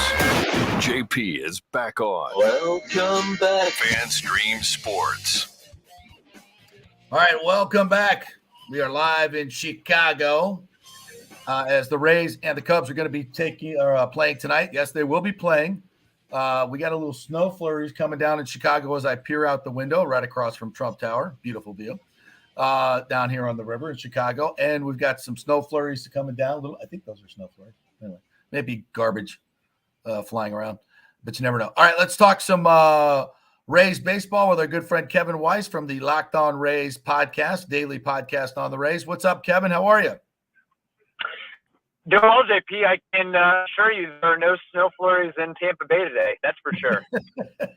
I know. I was just there a couple of days ago, sweating my ass off, but I was kind of hoping to, watch a baseball game. If it's going to be 40 degrees, and I might as well see it snow at Wrigley Field and watch the Rays play and see something historic. But I think I'm just going to be freezing my ass off instead.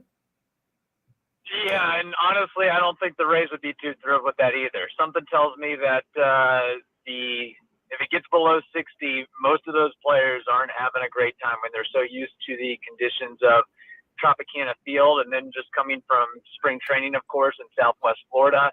Kind of shocked the system when you got to go to the Windy City in early April, mid-April, and it's like, whoa, 40 degrees? Wow, that's not that fun at all. Well, I tell you what, it was windy yesterday too. You could see them freezing their ass off in a day game against the White Sox. But hey, scored 9 runs, bro. I mean, this weekend I know they lost 2 or 3, but they outscored the White Sox in total. And I don't know. I just, and to be quite serious, I'd love to get your take on what you've seen so far on this team. To me, it just seems very disjointed. It's not good, crisp Rays baseball. Guys seem out of place. Ramirez is awful at first. Their defense has been bad. Pitching has not been horrible, but they got holes. The offense, I'm still wondering who's going to make up for the 106 RBIs that Meadows left behind. What's your take on what you've seen so far? JP, I really couldn't agree with you more. I think you hit the nail on the head with everything you said there. It's very disjointed, very frustrating, very and I know it's early. I mean, it's still we can make all the excuses we want about they had a shortened spring training and a lot of new faces, but that's part of the gig. I think that the Rays, historically they do struggle out the gate sometimes, and they end up picking it up because they have so many young players, and it takes some time for them to adjust and mold and gel together. And guys shifting around and moving to new positions, it's something where Hagel Ramirez looks awful at first, but I'm sure by July he'll look a little bit more settled in. But you're right, like just the base running has been surprising in a bad way. The defense, Hagel Ramirez, Taylor Walls at times, Francisco Mejia. Honestly, if I'm a pitcher, I would almost. Francisco Mejia's got a great bat. But the defense, the receiving and the blocking of pitches, like I would not have much confidence if I'm Drew Rasmussen or another pitcher up there and throwing to him. And can I really spin a breaking ball? Will he keep it in front of him? If there's a runner at second or a runner at third, that would really concern me if I'm the guy on the mound right there. But that's what happens when you have a team that traded or got rid of or didn't bring back 3 All-Stars, a la Austin Meadows, a la Nelson Cruz, a la Joey Wendell, and you're replacing them with rookies, young players, guys that were kind of fringe 40-man guys. I think that the Rays sort of knew coming in that I know they scored 9 runs on Sunday, but how many games did they have in a row where they only scored 2 runs, 3 runs, and just couldn't put much together? Now I know they had some tough pitching matchups in the latter half of that Oakland series and against the White Sox, but I think the Rays sort of in the off season they realized, hey, we got to do something here offensively, which is why they made such a push and a play for Freddie Freeman, but they missed out on him. So now they're going with a Hagel Ramirez platoon at first. So And, same thing with Josh Lowe. Like, I think Josh Lowe he's going to be a really good player in time, but he can't step out right out the gate and be Austin Meadows and replicate that production. I don't know if he'll ever replicate that production offensively. I think defensively he's going to, do great things, of course. But, he might be – Josh Lowe in April could be a completely different player in August, September. Right. And I think that the Rays are absolutely going to have some growing pains this first month and a half of the season. And I'm not saying it's going to look as bad as it has so far, but I wouldn't, I don't see, a 19-4 stretch or anything like that coming out pretty soon. Yeah, I think growing pains is a really good term to use with these guys, and that's why it's frustrating right now. But, you just don't know if these guys are going to blossom into what you need them to blossom into. And I got to ask you this, just because I don't think we talked to you since early March, since the guys first came back. This offseason is not what we expected. I mean, we went when the lockout was lifted, we had, Matt Chapman, Olsen, Suzuki, Freeman. I mean, those were the four guys we were kind of looking at, right? And there was going to be a big splash move, a big offensive move. None of that materialized. And I mean, don't you have to point the finger at Eric Neander and say, they didn't get it done. Why not? What happened? They didn't get anybody. Yeah, I think they really put all their eggs into the Freddie Freeman basket, which I respect, but I would think that you got to have some sort of fallback plan, plan B, plan C, and that your plan B can't be Harold Ramirez. It's got to be something a little bit better than Harold Ramirez, Luke Raley, and Ryan Healy, who couldn't even make it through camp. So now who knows? Maybe I've heard good things in AAA about this Isaac Paredes guy who was acquired in the Austin Meadows deal. I mean, we'll see. That might not be a Freddie Freeman, but there were plenty of opportunities to go out and get a big bat. It didn't even have to be one of those types of. I mean, look at the Marlins. They went out and got Soler. They got Avi Garcia. They, of course, traded for Joey Wendell. Like, they made moves. I don't know why the Rays couldn't have made. We talked about it all offseason, JP. Get that thumper, right-handed thumper, and just a thumper. I would take Freddie Freeman from the left side. I mean, that's certainly good enough for me. But it was a disappointment and a letdown when you heard all these rumors and all these guys that were available, and it would be a free-for-all, and that the Rays maybe had some money to spend, and they didn't go out and make that move. Now, they could, by the time the trade deadline rolls around, maybe they get creative and they make something happen. But this isn't going to be last year's offense.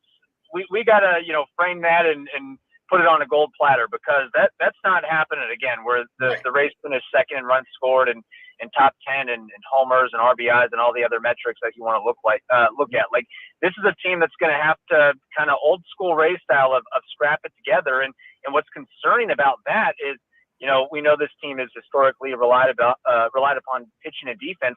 The defense so far hasn't really quite been there. In the pitching, I mean, you enter the season without Glass now, without Shane Baz, Pete Fairbanks goes down, JT Chagua goes down. You're relying on several rookies. Ryan Yarbrough has gone down, an innings eater historically. It's a really, really tough situation to be in. Luis Patino as well. Like, it's not when it rains, it pours, and that's what's happening to the Rays right now, I think. Well, and let's dive into this a little bit. You said they went all in with Freddie Freeman. I think you're right. That's a bad strategy on two accounts. Number one, you were always going to get outbid by the Dodgers. Always. You were never going to be the highest bidder. So you had to have something else to bring him in. No state tax, family connection, something like that. And here's the other problem, the trop. I was told by 3 major leaguers this offseason that the trop is horrendous for them to play in. If you're an outfielder, you got to sit at your locker for a half hour after the game and ice your knees. It's a horrible. Hitters don't like it either. It's not a good hitting ballpark, typically. So that's another thing. So if you're going after a position player like Freddie Freeman and you're going to get outbid, if that's your strategy, like you're going all in there, that's bad strategy. And I think that's what we love to see. Nobody likes to say anything bad about the Rays front office because they win on such a low payroll. And I get it. I totally get it. But at times like this, we got to say, come on, man. They didn't get it done. No, I agree with you, JP. And another thing to consider with, Freddie Freeman and guys of that caliber, in addition to the dimensions of the trop and the effect on the body, is just does Freddie Freeman goes from winning a World Series in Atlanta, playing in a great baseball market, to you go to Tampa Bay and you're playing in front of 5,000-6,000 fans on a Tuesday. You could be a future Hall of Famer. Whereas, what the Dodgers bring to the table with that, Gold Star franchise and having games on national television and being talked about constantly, or do you feel like you're, some days midweek game, am I playing in the minor leagues again? What's going on? This is a weird. I'm Freddie Freeman. Yes. Not saying he has a huge ego, but if you're honestly, he's made so much money in his career. He could have had a worse offer from the Dodgers, which I guess technically when you add in the taxes and everything like that, it probably is worse. But from the cachet standpoint and the legacy standpoint, and the building the Hall of Fame resume standpoint, you're going to remember Freddie Freeman in a Dodgers uniform compared to Freddie Freeman in a Rays uniform. And let's be honest, the Dodgers have a much better shot consistently and just on paper and off paper of winning the World Series, winning another title compared to the Rays, because the Rays can't get across the finish line for a multitude of reasons. So I don't blame Freddie Freeman in the least. Like, he could have been offered, $25 million fewer in LA, and I could still see him going to LA. So I agree with you. You couldn't just put it all into the Freddie Freeman basket. There were other possibilities and capabilities too. But why not a Nick Castellanos or a Starling Marte? Somebody, and maybe even just, heck, if you really want to go down to it, give Tommy Pham a 1-year, $8 million deal. If that's what it takes, just something to kind of move the needle a little bit beyond Harold Ramirez. And I know Harold Ramirez has hit a little bit, but he's not going to be that thumper that you want. It's even going to. It's a real buzzkill when you see what the Red Sox did in signing Story, when you see what the Blue Jays did in adding Chapman, and what the Yankees did in adding Donaldson, and the Rays got Harold Ramirez. I mean, and when they were in on the sweepstakes, it's very. I guess it was sort of a deflating blow in a way, and probably for the guys, the players and the coaching staff too have known, well, we might actually get Freddie Freeman, and then you find out you don't, and it's like, oh, okay. Well, I personally never thought they were seriously in on Freddie Freeman for all the things I just said and all the things you just said. I didn't think it was ever, and that's why I think relying on going out and getting big free agents while you're still playing in the Trop is a bad idea. And it's not going to work out. You got to knock people over with your prospects or your trade in a trade. You got to make people come here. They're not going to do it voluntarily. So I think that's just the way it goes. All right, we got about 2 minutes left. Just give me. I know it's early, but my gut feeling tells me this is a 500 team. Maybe a little bit better than that, but I don't see it as a championship team in any way, shape, or form. What are your thoughts?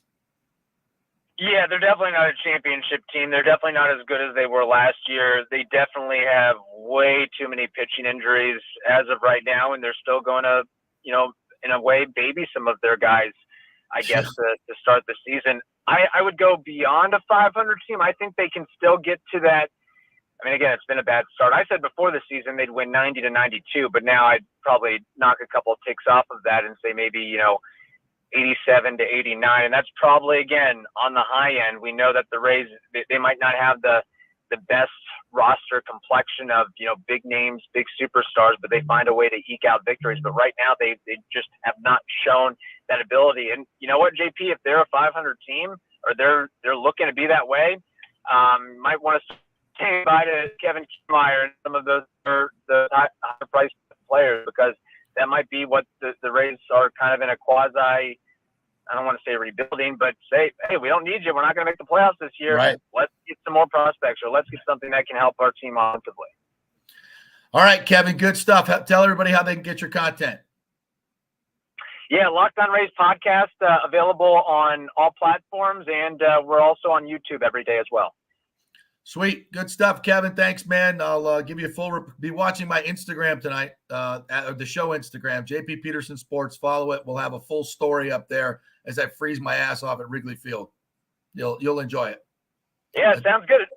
Bundle up. All right, buddy. Appreciate it. Kevin Weiss. All right. Fun show here from Chicago today. We thank you guys for joining us. Nick, great job.